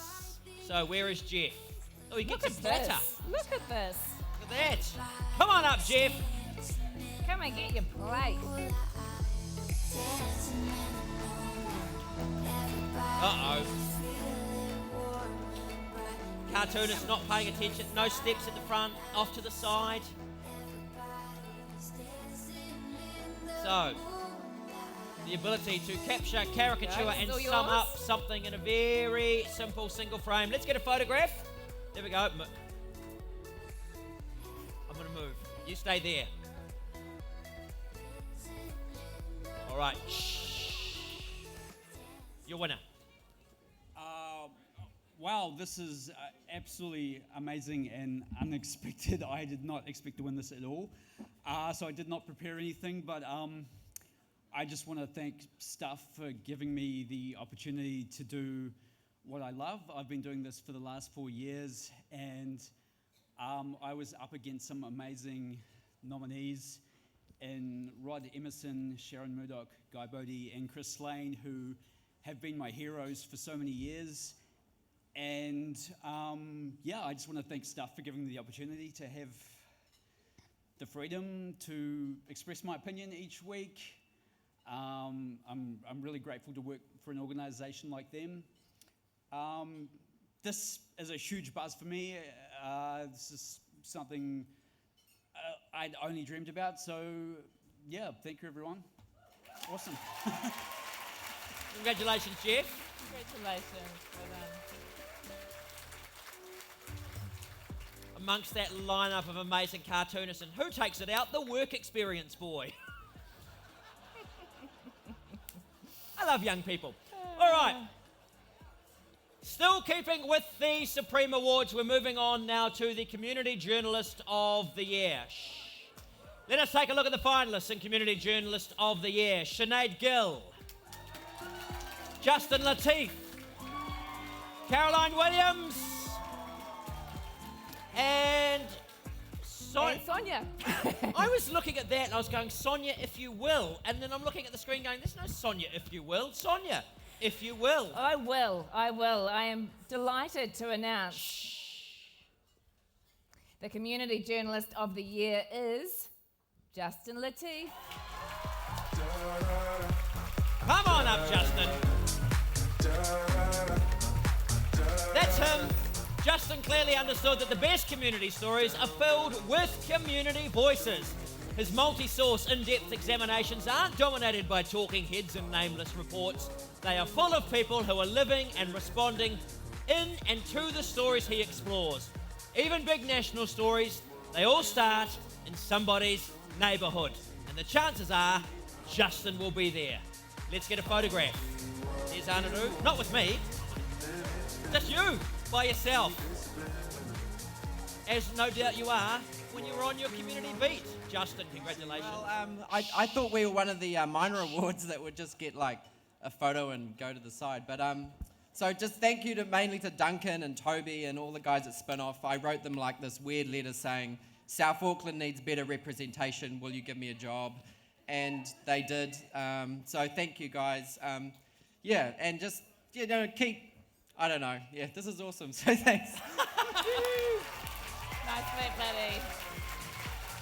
Great speech. All right, we are nearing the end of the Supreme Awards in the All Media category. Next up, I'm just going to say it again, another one of my favourite categories.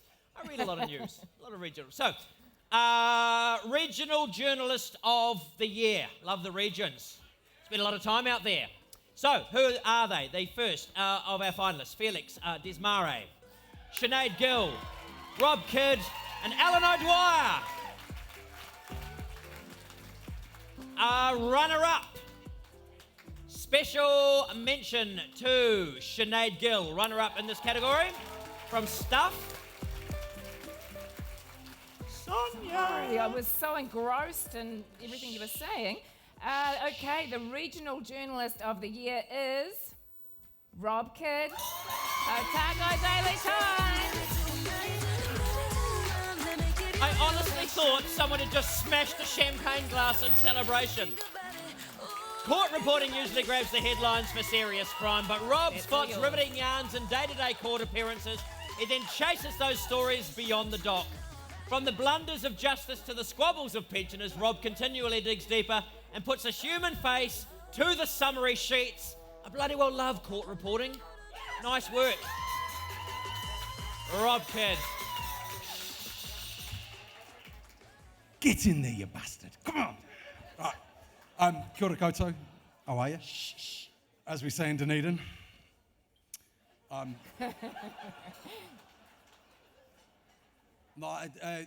Thanks to everybody that's helped me, and you probably know who you are, but most importantly, thanks to people that aren't journalists. For my son, Kahurangi, I love you and the doctor. And thanks TCR for helping me buy a car the other day, and Robbie Baxter for teeing me up with my Toyota Corolla. Marion Reid is that should be her name on it, not mine, Marion Reid. But anyway, love you, everybody. Good on you. Thanks. Bye. Congratulations, Rob.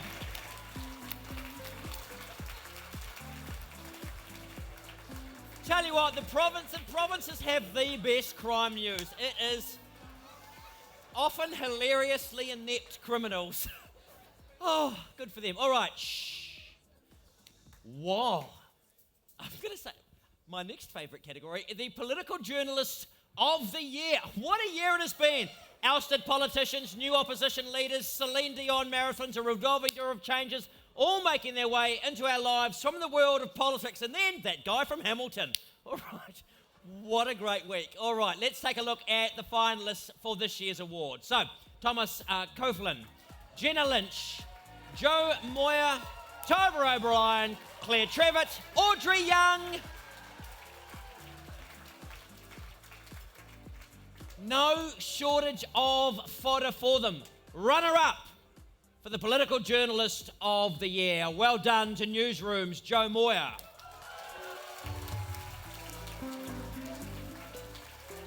I'm excited. I'm excited. Okay. The Political Journalist of the Year is News Hub Discovery New Zealand's Jenna Lynch. Woohoo! Come on up, Jenna Lynch. The judges thought that Jenna's portfolio showed a determination to delve deep into every story, thorough and challenging questioning, persistently holding politicians to account, while demonstrating well-honed skills to deliver both exclusive content and impact. Here's a clip. There are 23 beds in the Te Puna Waiora unit in Taranaki, but when Kiana arrived, nothing was free. Here is my bed, a mattress on the floor. Do you think it's acceptable that someone has to sleep on a mattress on the floor in a mental health unit? No, I don't. But it's happening under her watch. It's really dehumanising and it kind of makes you feel a bit more worthless. Kiana doesn't blame the staff, she blames the system. In Budget 2019, the government announced $1.9 billion for mental health. $235 million of that was allocated to building mental health and addiction facilities. The Health Ministry told Newshub almost all of it's been committed, but couldn't say how much had been spent. Jenna Lynch.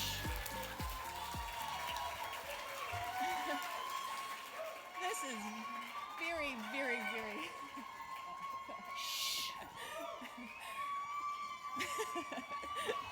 Okay, News Hub, all right. This is very, very, very, very overwhelming. The finalists in this category are my heroes. You guys are amazing. I can't believe this has happened. Special thank you to my News Hub whānau. You guys are so supportive, every single person in the organisation. The bosses, Sarah, Todd, Laura, thank you for your unending guidance. My wing woman, Amelia Wade, I wouldn't be able to do my job without you. I love you so much.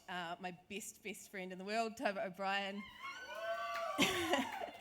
Thank you. I don't know how to thank you for what you've done for me over the years. And special thank you to my partner, Andrew, who's going to take the rest of the year off and look after our 3-month-old so I can come back to work in a month. See you then. Woo! Congratulations.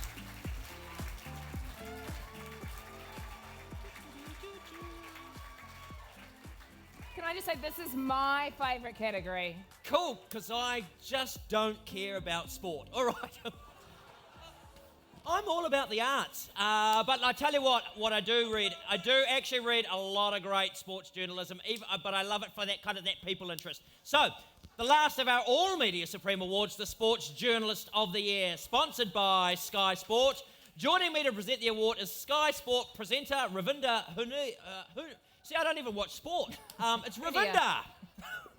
Where's Ravinda? Sky is proud to sponsor the Sport Journalist of the Year award, recognising excellence in sport reporting in Aotearoa, New Zealand. Sport journalists play a vital role encouraging fan engagement and debate about sport, and we congratulate all of the finalists on their contribution this year. Right, let us see who contributed. Wow, what a lineup of names. Dylan Cleaver, Hikurangi Jackson, Dana Johansson and Neil Reid. The judges noticed that this year's entries for the Sports Journalist of the Year award were of an incredibly high standard. Many of the finalists would have been worthy winners any other year. That's how high the standard was. Ravinda, you have the envelope. Ko Ravinda hunia tōku ingoa. Kia ora. And the winner for Sports Journalist of the Year is Dylan Cleaver.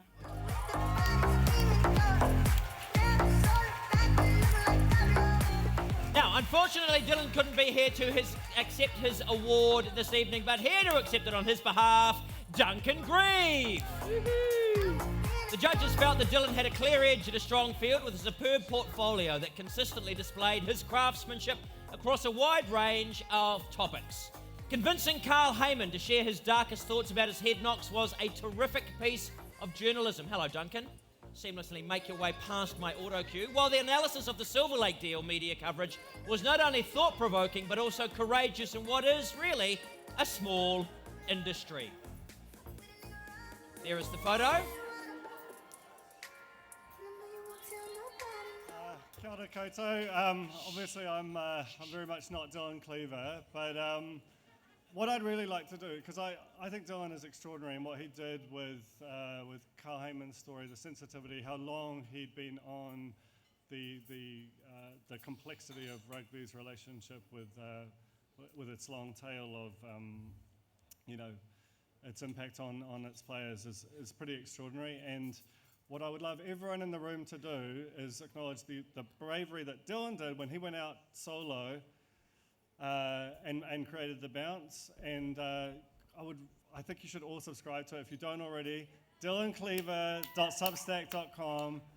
Honestly, this dude is incredible. He's coming up to the end of his first year, and the more people who subscribe and especially become paying subscribers, the more sustainable it becomes for him. So yeah, shout out to Dylan Cleaver. Subscribe to the bounce. Kia ora. Thank you, Duncan. High praise indeed, especially when most of those watching sports tends to consider themselves sports experts as well. And I imagine if you do subscribe to any one of those Substacks, you're in the industry that clearly that's tax deductible. I don't know. All right. Sonia. It says here I absolutely agree, but I don't know what you're talking about, so I'll gone just off move right piste. along.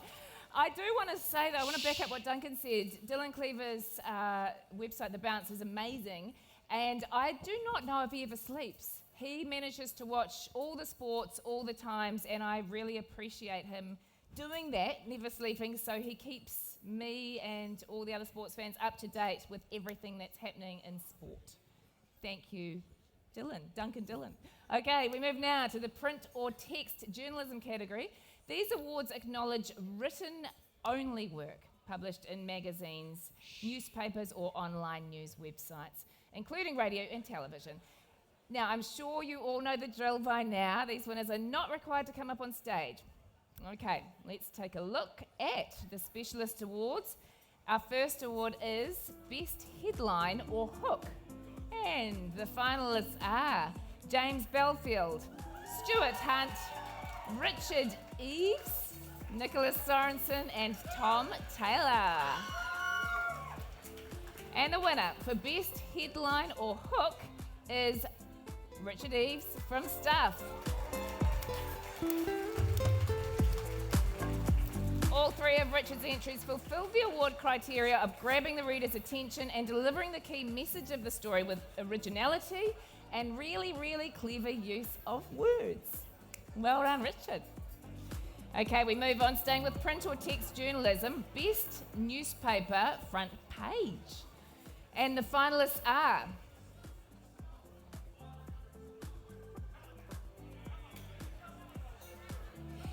Herald on Sunday, NZME. Stuff. This is how it ends across their daily papers. The Press, Stuff, and Weekend Herald, NZME. Oh yeah, okay. The judges have awarded a runner-up in this category, and it goes to Stuff. This is how it ends. Well done. Okay, and the best newspaper front page for 2022 goes to The Press.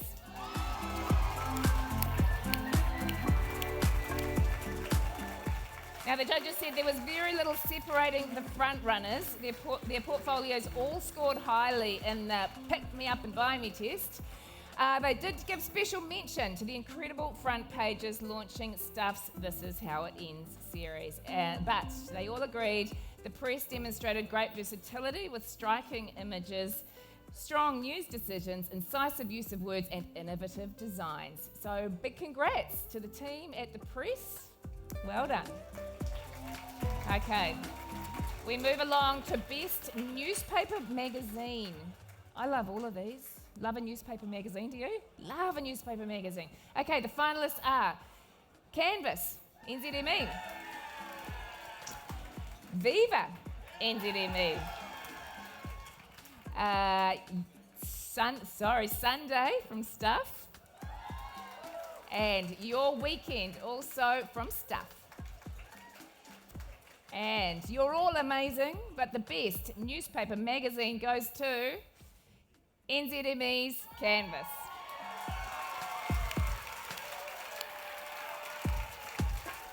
The judges said Canvas is a substantial read in every sense of the word. They said thicker than a slice of Vogel's toast and twice as nutritious, packed with intellectual fibre and perspectives from around Aotearoa. Congratulations. Back to you, my friend. Thank you very much. All right, features. I consume most of my media through the written word, so this is a good one for me. The finalists for the Best Feature Writing category, General, Steve Braunius, Madeline Chapman, Tom Delane, Florence Kerr, and Bess Manson. The Best Feature Writing General. Congratulations to Stuff's Bess Manson. Described as a nuanced and deeply moving celebration of an extraordinary young New Zealander, some stories tug at your heartstrings, but the judges felt that Bess's story about Jemima Gasley's cancer journey ripped them right out. Again, a round of applause for Bess. All right, Best Feature Writing, Crime and Justice. Great writers. The finalists, Guy and Espinard, Pete McKenzie, Nadine Porter, Jared Savage, and Veronica Smith. Runner-up in this category for her work, Broken, the Murder that Ripped a Town Apart, Nadine Porter from the Press. The best feature writing, Crime and Justice, North and South's Pete McKenzie. There he is. Pete produced a well-researched and skillful piece of writing that adroitly combines two stories.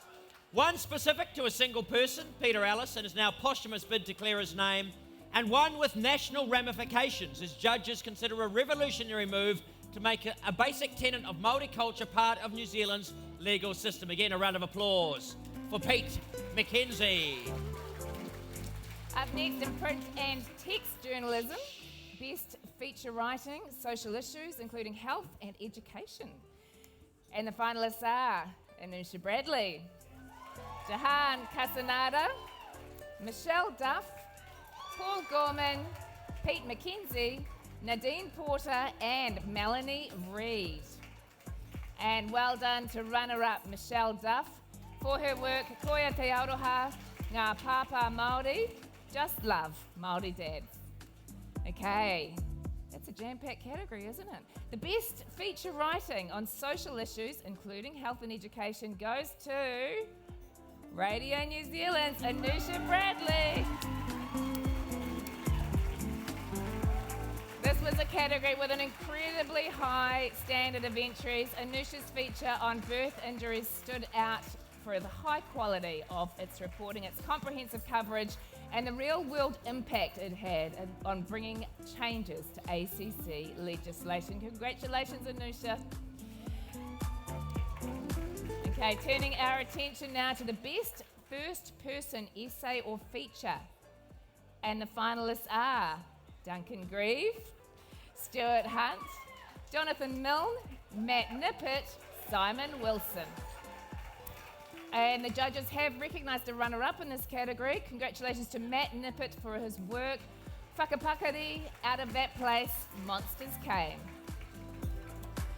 And the best first-person essay or feature goes to... The best first-person essay or feature goes to NZME's Simon Wilson. Simon's account of his second-round prostate cancer treatment is detailed, and it will be reassuring for others embarking on this difficult journey. Fear and hope in the radiotherapy room is a restrained handling of an emotive subject. Congratulations, Simon. Okay, and on to the very last of the specialist awards in print or text journalism. This is Best Columnist, including opinion writing. Okay, your finalists are Liam Dan, Shiloh Keenall, Kim Knight, Toby Manhire, Glenn McConnell, and once again, Simon Wilson. And the winner, praised as a prolific commentator, is Toby Manhire from The Spin-Off.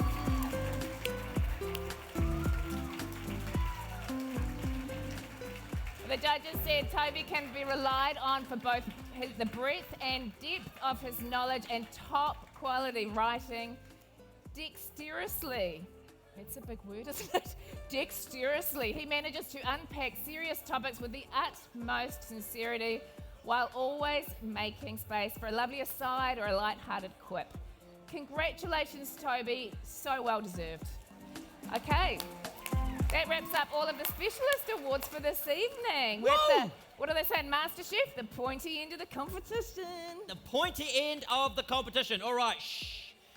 We've come a long way since hot metal and the phrase hold the press. How many people in the room even know what we're talking about? Very few. So, we're now on to the Supreme Awards for print or text journalism. A friendly reminder, if you are the winner of these, you are more than welcome. In fact, it's pretty much mandatory. Come up to the stage and have a few words. So, we kick off with Junior Feature Writer of the Year, proudly sponsored by Asia Media Centre.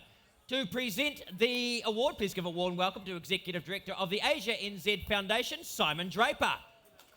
The Asia New Zealand Foundation's Asia Media Centre is proud to sponsor the Junior Feature Writer of the Year Award. Congratulations to all the finalists for their fine journalism. And for fine journalism we are celebrating in this Supreme Award category include Brittany Digra, K.T. Harris, Zoe Madden-Smith, Jane Matthews, and Pete McKenzie. Runner-up. I know, it's exciting. There's a runner-up. Congratulations to Zoe Madden-Smith, Renews. Simon, the Junior Feature Writer of the Year. Anyono Shimnika, Pangab Sumnida, Tēnā koutou katoa. The winner is Pete McKenzie. Pete McKenzie. Here to accept on his behalf, come on up, Pete's uncle, Gordon Harcourt. The judges said that Pete's portfolio was a showcase of sophisticated journalism with articles on the legal ramifications of the Peter Ellis case, the potential of oak cultivation to help Aotearoa's battle against climate change, and an extraordinary visit to Queenstown by Saif Gaddafi, who is now a Libyan presidential candidate. These big topics were impeccably researched and presented with all the flair and confidence of a natural storyteller. Well done, Pete. Hello, Gordon. Kia ora.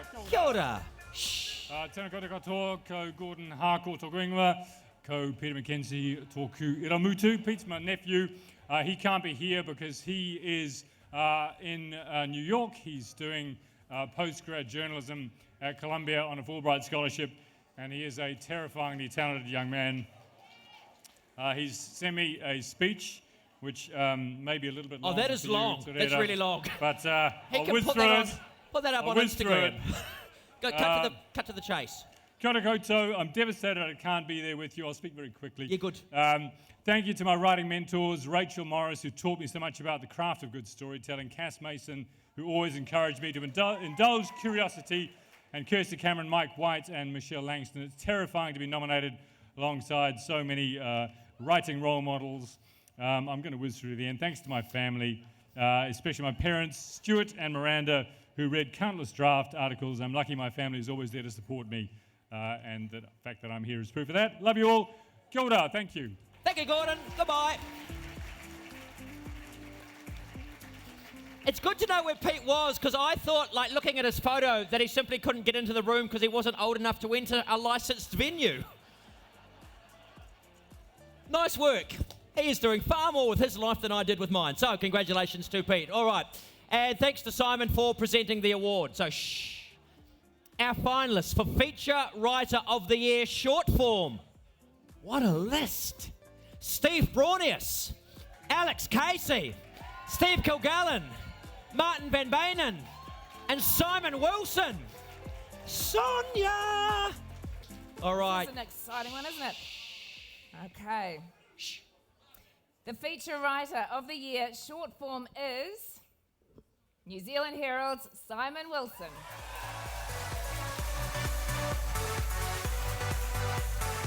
Amongst a close field of equally worthy finalists, the judges said Simon edges out the competition thanks to his engaging, empathetic and conversational tone, coupled with the obvious pleasure he takes from putting just the right word together in just the right way. What about a round of applause for Simon Wilson?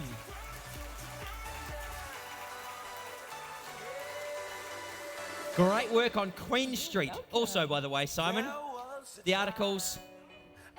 Let's get your photograph taken. Over there. All right. There he is. Shh. Thank you, Rita. Thank you, Simon. I really just want to say thank you to Hamish and Sarah and Stu and David and Murray and Shane and everybody who lets me do what I do.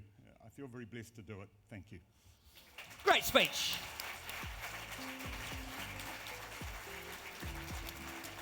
Nice work. Every time I see Simon, Sonia, I just can't help but remember the phone call that I received one evening when he fired me from Metro and then simultaneously hired my wife, who is a far better writer than I will ever be. Oh, it's etched into my heart, Simon. It's etched into my heart. Oh, burned in. All right. Love his work. All right. I'm not bitter. All right. How long ago was that, Raider? It was like about 10 years ago. Yeah. I think it's time to let it go. I hold a lot of tension in this tiny torso. It's It the only wasn't thing actually I'm sorry. It wasn't actually a firing or just... Well, I don't know. What is it called when someone says, you no longer need to write for my magazine? I think we've all had that, haven't we? It's also happened from the Herald as well, so I'm quite used to it. I have won a couple of these, though. Back when they were the other ones. All right, I'm multi-talented, including, really my forte, reading aloud. On to Feature Writer of the Year long form. Shh. Takes a long time to read long form, but it's worth it in the end. The finalists: Naomi Arnold, Guyon Espiner, Kate Evans, Pete McKenzie, Bill Morris, and the inimitable Simon Wilson. All right. Judges had a runner-up. So, a round of applause to RNZ's Guyon Espiner. Sonia has the envelope. I have the envelope. And the Feature Writer of the Year long form with a hat trick this evening. Come on up again, Pete McKenzie. Pete McKenzie!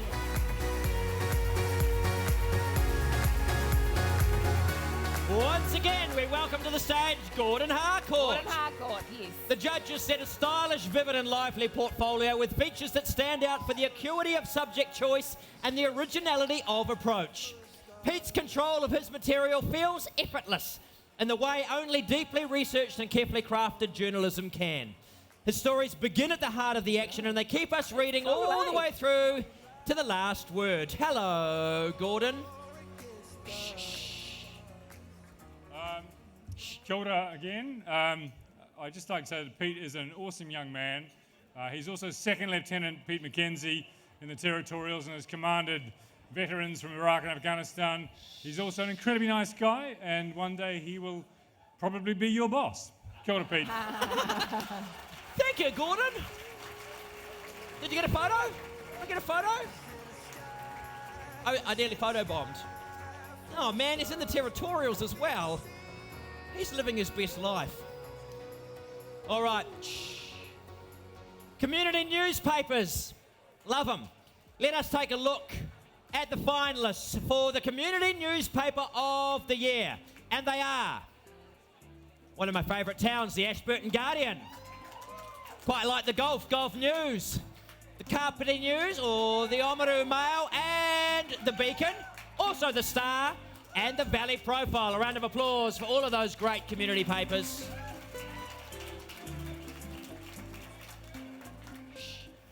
Someone just over there just randomly yelling Ashburton. I love Ashburton. Impressing the judges with its approach to journalism in the community. Well done. We have a runner-up. Newspaper of the Year. Savant, the Ashburton Guardian.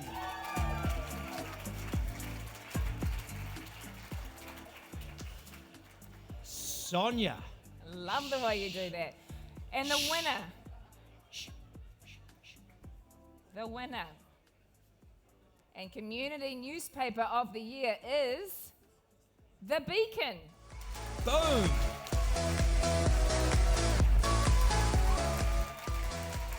The judges felt that the standard of entries in this category confirmed that community newspapers are doing a great job for their readers. They commended The Beacon for working hard to produce a great and planned read. The layout is simple as crisp, the photos are well composed, it's pretty much everything you want in a community newspaper. Congratulations to The Beacon. Oh, we'll get a photograph. Here they go.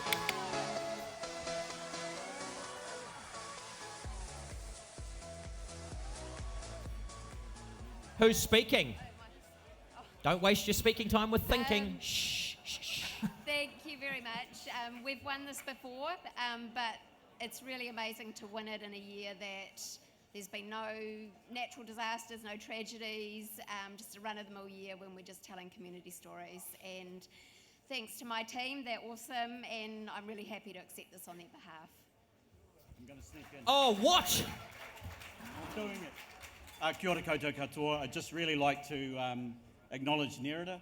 This is the third year out of 4 that the Beacon has been successful in winning Community Newspaper of the Year, and it's in no small part due to her magnificent leadership of this wahine taho. So, brilliant. Thanks very much, Nerida. From the beautiful Wairarapa. Some of you are old enough to remember the Millennium New Year with the Y2K? I actually spent that in Wairarapa. I went to Masterton because if the apocalypse was happening, I wanted to be in a place where they knew how to deal with that because it had already happened. I'm joking. I love Masterton. I'm from the Wairarapa. Oh, are you? Yes. It's a great part of the world. No apocalypse there. All right, we're on to the home stretch. A lot of people see dessert as the main event with impeccable timing. We're going to get on to the last of the awards. Tea and coffee. Tea and coffee are going to be available shortly. So sit back, relax. We're on the home stretch. We're now going to announce the regional newspaper of the year. Here are the finalists. Nelson Mail, Stuff, Rotorua Daily Post, NZ and the Wairarapa Times Age National Media. Let's have a round of applause for them as Sonia has... I have the winner. Do you? Yeah, I do. Surprisingly, the regional newspaper of the year is... the Wairarapa Times Age. Woo-hoo!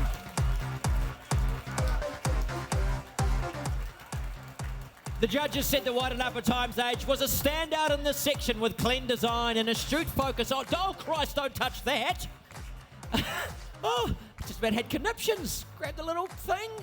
Anyway, clean design and acute focus on local news and local campaigns. In a real sense, they reflect, examine and champion their region. This is a well-edited, independent paper. Congratulations to you. Hi, I just want to actually give a quick shout out to the Whakatane Beacon who our entries were up on the screen while they were winning their award, so good work to them. But I just really want to thank Andrew Denholm, who's the publisher of the Times Age, Bevan Wills, who is the operational manager, and I was so not prepared to give this speech. But yeah, I just absolutely massive thanks to the team, and also just want to give a shout out to those who are in the reporting industry and suffering from mental health. It's a massive problem, and I think that you know, our newsrooms really support us through the hardest times in the newsroom, and I just really want to thank everyone who gets us through those hard days. So, yay! Brilliant. Thank you. Congratulations, Wairarapa Times, National Media.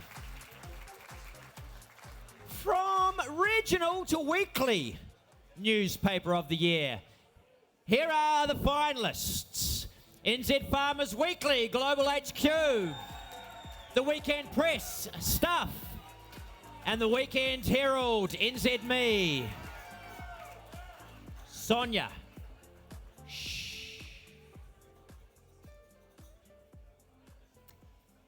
And the weekly newspaper of the year is the Weekend Herald. The Weekend Herald is the most substantial weekly paper in the market with the strongest mix of news, comment, features, and in-depth journalism. The judges said that the Weekend Herald, NZME, was a clear winner. So congratulations to them around the side. Oh, well, you can come straight up the top. Photo. Oh, there we go. Move across. There we go. Nice. Good smile. All right. Shh. Winner. Be very quick. I'd like to thank my colleagues in rival newsrooms whose work terrifies me every day and drives me to do what I do. Have to thank my partner, because if I don't, I'll be sleeping in a different room tonight. And I'd like to thank my newsroom, because they're extraordinary. And listen, everyone here who's been an editor knows we simply stand on the shoulders of giants. So thank you to all my newsroom. Amazing people.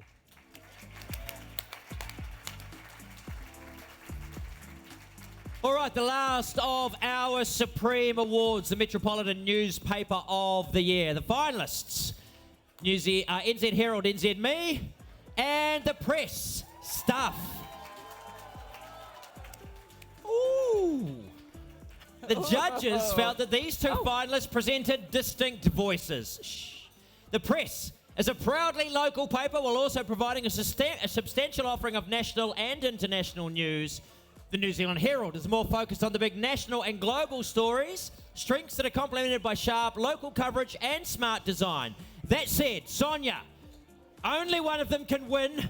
There can only be one winner. I do just want to say it was really close. Really, really close. But the winner of the Metropolitan Newspaper of the Year, holding on to the title, is the Press.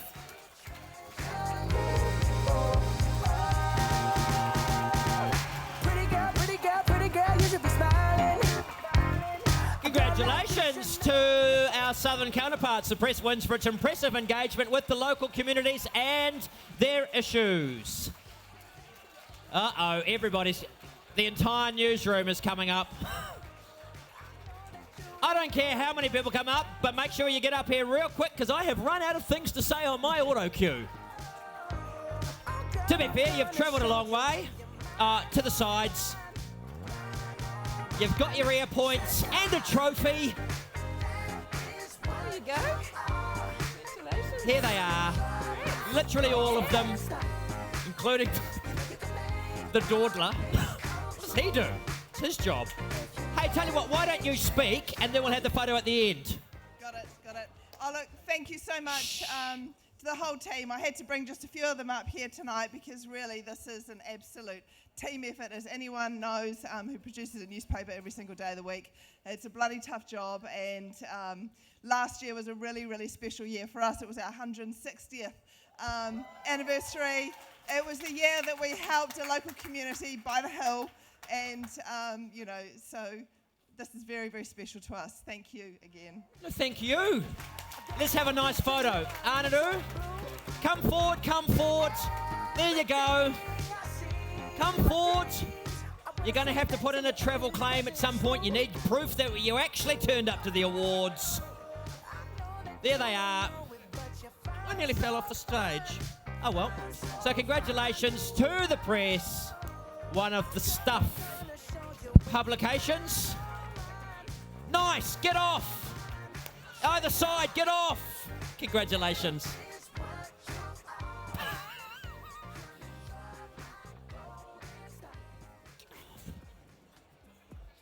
All right. You run a tight ship. I run a tight ship. I've got a bloody tight ship. intermediate and middle school conference to get to tomorrow. So You've got 1 minute. that does the your wrap up glory. of the Specialist and Supreme Awards this evening. But we haven't quite finished yet, because the next group of awards are the big ones, the Major Supreme Awards. We're going to crack straight into it. First up is Reporter of the Year. Now, just wait till we get some quiet, because these are the big awards. So, can I just say, I thought you guys were going to be an absolute nightmare, but actually you've proved to be only a kind of a mildly uncomfortable dream. So let us maintain our silence through the course of these next couple of awards, and then we can release you. So shh. Okay, special mention to these tables in the front who barely said a word. Otago Daily Times, my favourite, are you? the favourite All right, table. shh. Okay, to help me present the next 3 awards and to say a few words, please welcome to the stage Voyager CEO, C.B. Woodhouse. Voyager Internet is proud to sponsor the Reporter of the Year, the Newspaper of the Year, and the News Website of the Year awards, and acknowledge the huge efforts that go into producing excellent quality journalism that keep New Zealanders informed and aware. Congratulations Yeah. to all this year's finalists. Hello, CB. Thank you, everybody. Just a few little words for me. Ladies and gentlemen, isn't the passage of time an interesting thing? It honestly seems like only yesterday that I was signing the agreement to take over sponsorship of the New Zealand Media Awards. But it turns out that was back in 2018, 5 years ago, or half a decade ago. Half a decade, wow. Now, whenever a company takes over an event or there's a change of sponsor on a sports stadium, it's always a little unusual, isn't it? It feels a little weird just for a second. For example, it's taken me 3 or 4 years to realize that the Victor Arena is now the Spark Arena. Sorry, guys at Spark. No longer Victor Arena, I've got that. So it takes a little while. Now, after 5 years, it feels, I must say, like home. And the Voyager Media Awards are part of the DNA of us as a company at Voyager. So I hope that the Media Awards feels like home to you as well. And we hope to be here for another half decade.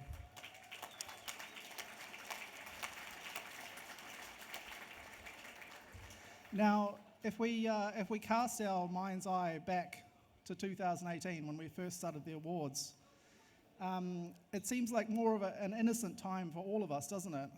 And by that I mean the last 5 years have really been unprecedented. So none of us here 5 years ago could have imagined the tragedy and horror of the Christchurch terror attacks. They didn't seem like something that was possible for New Zealand.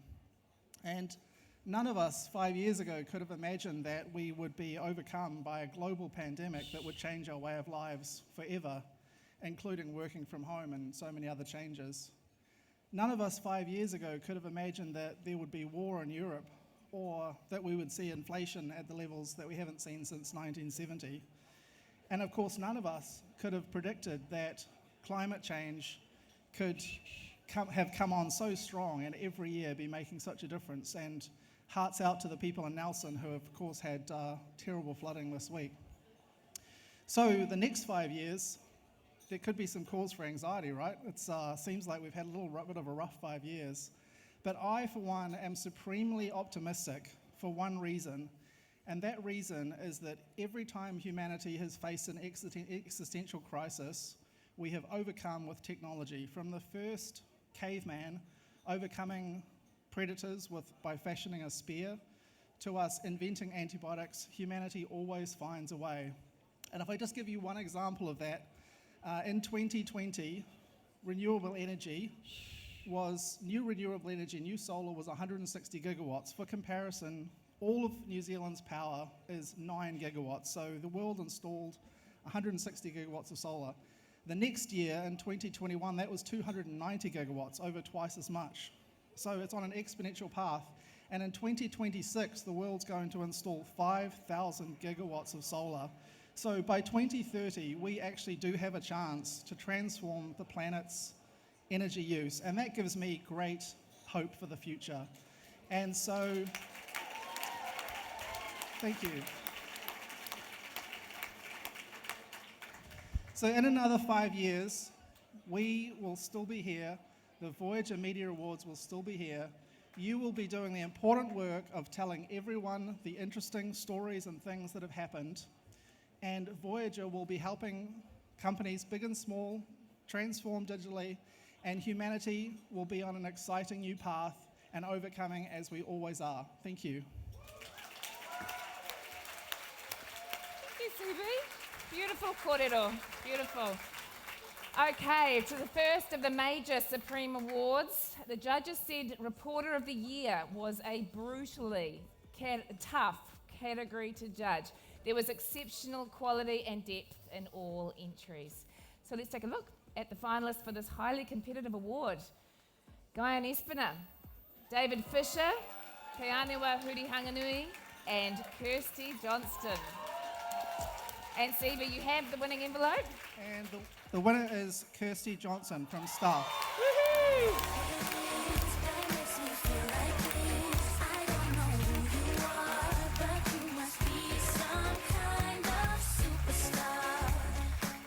The judges were unanimous on this. Kirsty's portfolio was a clear cut above the rest. All four pieces delivered a captivating narrative, gliding over complex data analysis with ease. The stories were so compelling that they stayed with you long after you put them down. That, my friends, is impact journalism of the highest degree. Congratulations, Kirsty. There she is, Kirsty Johnston.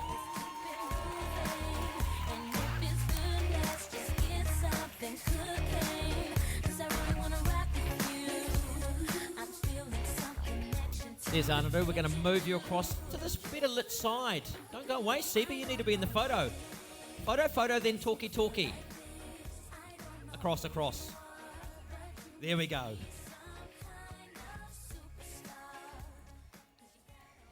Well. I mean, how many times a bridesmaid? And now it's finally my turn. First, I have to say sorry to my mother-in-law, who was definitely going for Guyon. Sorry, Geraldine. And next, I have to say thank you so much to everyone who's supported me, mainly my colleagues at Stuff and my editors. There are so many of you, I don't really want to name names, but in particular Bernadette, my manager, and John, Mark, Keith, for having to handle my copy. Now, it's not easy at times, and also our legal team, who probably rue the day that I became a reporter. But I'd also really like to say thank you to my former colleagues at Herald, and, you know, everyone I've worked with, because journalism's like, you know, it's like a horizontal family, as David Fisher once told me. You know, everyone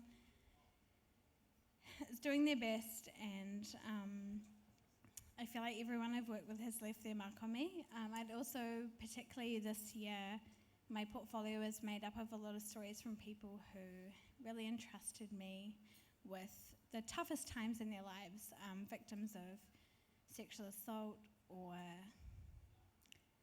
you know, brutality from the justice system. So for me, this award is really for them, and I'm so grateful to them for letting me be their voice in a system that doesn't always give them that chance. So thank you to them, and hope everyone has a great night, and I'll see you at the bar later.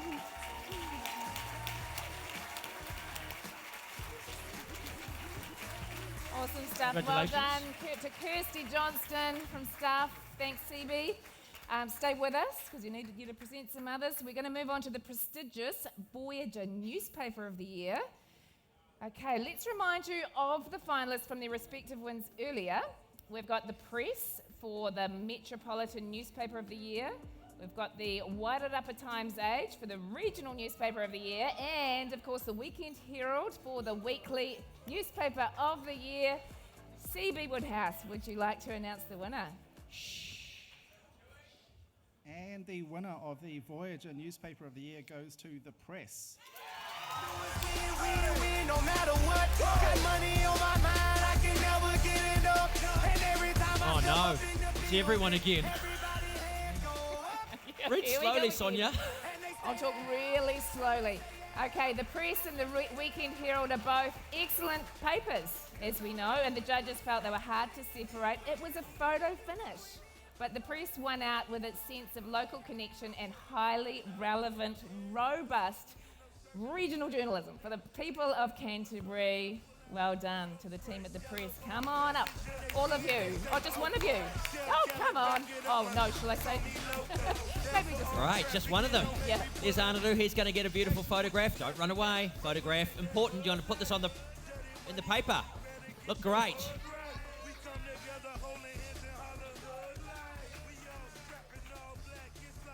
Team, you've abandoned me. But look, this is just phenomenal. And we've got...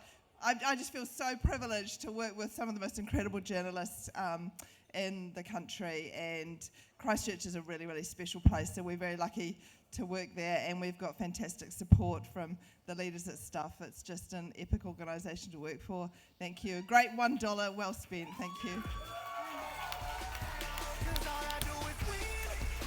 Awesome, great work to the Press team and all our finalists. Okay, CB. We're going to move on now to the news website of the year. Once again, proudly sponsored by Voyager. And just before we start, we'll get the finalists before we announce the winner. Finalists are businessdesk.co.nz, rnz.co.nz, newzealandherald.co.nz, and stuff.co.nz. And CB, please announce the winner. And the winner of the news website of the year goes to the New Zealand Herald. And the world's gonna know your name.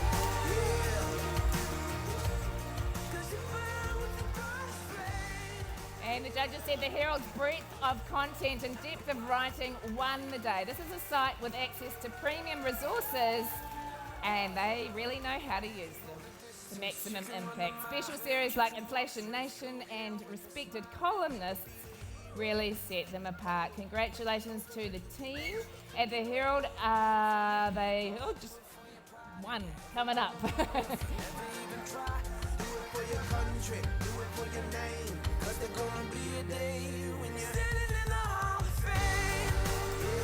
Congratulations. Great app. And a very responsive help desk to those of us who managed to lock ourselves out of it. Kia ora katoa. Acknowledge all the other finalists. As Stu said earlier, every other newsroom in the country produces great journalism as well, and we acknowledge that. To win this for the third year in a row, it's a result of a whole lot of hard work from a whole lot of people, and that includes people like product, legal, the executive. We've got the support of some great people. I'd acknowledge Shane Curry, whose energy is in equal parts encouraging, inspiring, and infuriating. He'll probably send me an email about 3 a.m. with an idea for tomorrow. Most of all, though, I would like to thank the incredible people who work in our newsrooms up and down the country, who all roll up into the Herald website. Phenomenal journalism, day in, day out, all hours of the day and night. This one's for you. Well done. Congratulations, well done to the team at NZME, and thanks to Voyager Internet. Thank you, CB, for sponsoring those awards and helping us present them to Radar. How are you feeling? I'm feeling like we've almost caught up and we might actually finish on time at 2:17 a.m. It's good. We'll finish sooner if I just crack on. All right, next we move on to the news app of the year. To help me present the next two awards, please welcome back to the stage NPA General Manager, my favourite person in green. What a great green she's wearing, Brooke Cameron. That is a great green. Hello, Brooke. The finalists are NZ Herald and RNZ. Brooke, you have the envelope.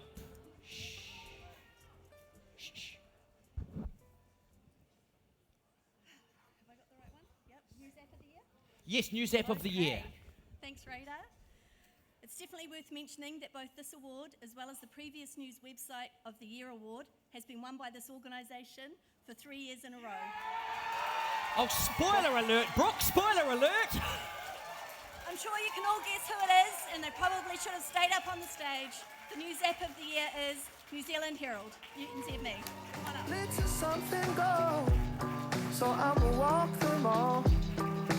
I will walk them all.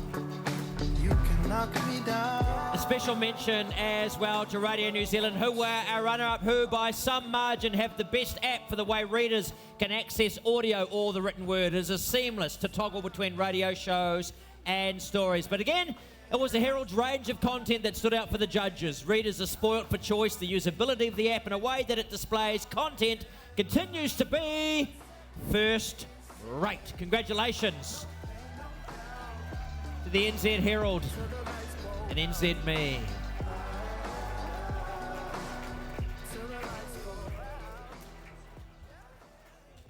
Kia ora koutou. We'd like to acknowledge RNZ. Congratulations on being a finalist, and thanks for all the free stories. We're very grateful.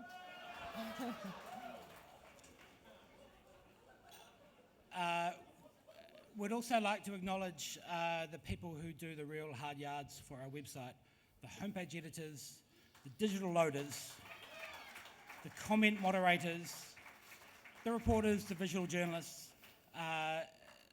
It's worth remembering that this time a year ago we were in lockdown in Auckland, and that lockdown would last for 100 days. Everyone in this room can be proud of the journalism they did during that period. We're especially proud of what we did, and that's obviously acknowledged tonight. And I'd also like to mention our friends in the dev team, Tracy Bond, Sarah Pritchett, and your table. Thank you for everything you do for us, and far out, we've got some great stuff coming too. Look forward to that. Thank you. Just very quickly, huge thanks to Murray Kurgis and Shane Curry for the inspiration, the 5 a.m. emails, and challenging us to be the best that we can be every day. Big thanks to marketing, product dev, as been said, exec, everyone who's helped make this happen. Also, big thanks to those who are in the newsroom tonight, still working and still putting out the news. And finally, a shout out to all the new journalists who have come into the industry in the last couple of years. I've been blown away by the talent, and it gives me a lot of optimism for where we're going in journalism. Thank you. Congratulations to the NZ Herald and the team at NZ Me. Deserved win. Brooke.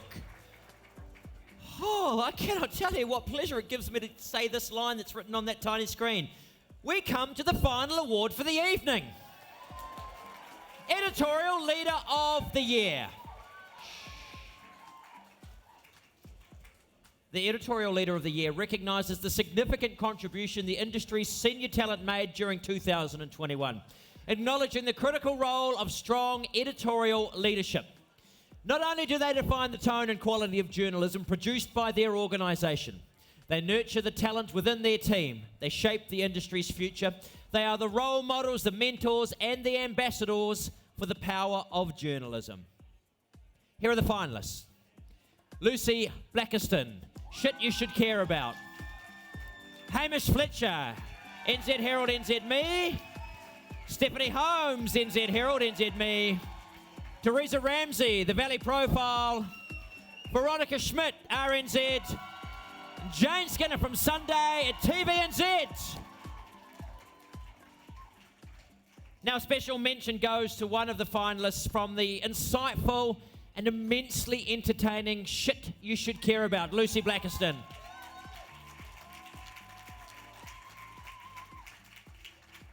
The judges said that Lucy is, and I quote, a force of nature who has built a global media business from her home in Blenheim.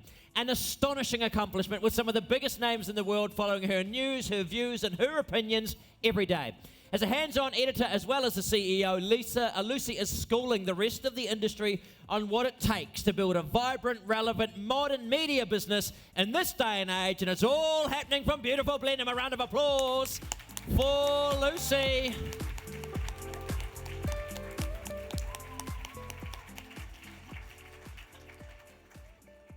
However, there can only be one winner.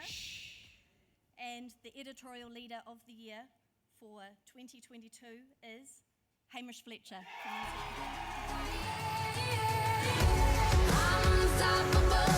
I think he comes from the Herald, judging by that reaction. Every successful newsroom needs a leader who can set the vision and agenda every day for the team and who puts in the hard yards to achieve it. Hamish, that's him, shows a deep level of caring for his team and their success, but also a real level of journalism and the impact it can have.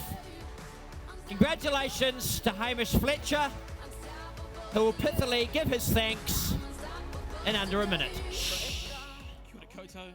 I'd like to acknowledge all the other finalists for the work you do for our industry. It's extremely important and I'm in awe of all of you. I'd like to thank the newsroom leaders at the Herald, Shane Curry, Murray Kirkness, for giving me a huge opportunity and showing me what it means to be a leader. I'd like to thank my long-suffering wife, Bridget, for all the support that you give me, and I promise to stop taking work home so often. Lastly, I'd just like to thank the amazing reporting team at the Herald. You do the best news in the country, day in, day out. You're an inspiration to me, you challenge me, and I wouldn't be here without you. So thank you for everything you do. Cheers.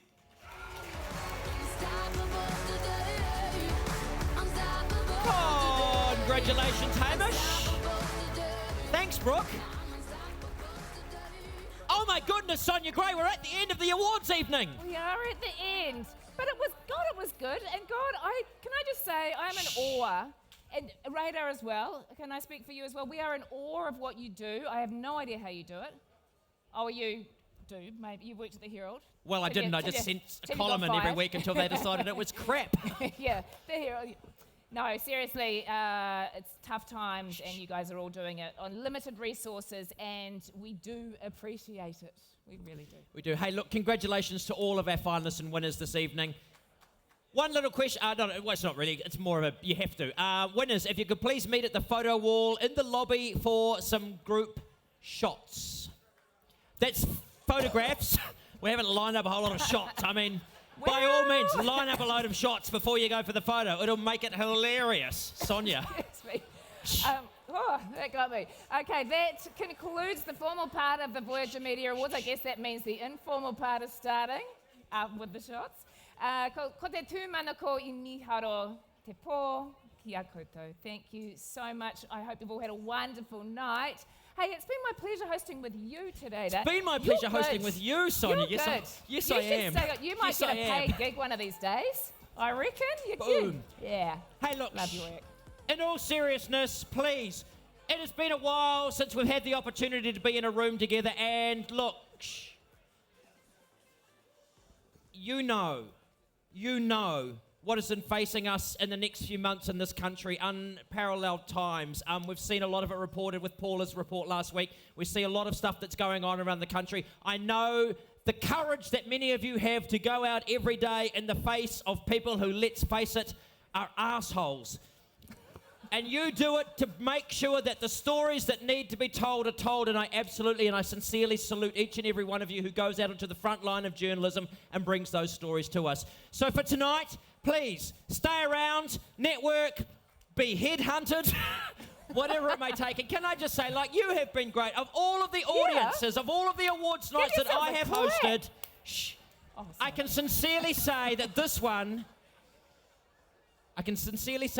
has, without a doubt, Sonia, been the most recent. So, let us join in celebration of the great journalism that you do. Go have a drink, go celebrate. We'll see you out in the foyer.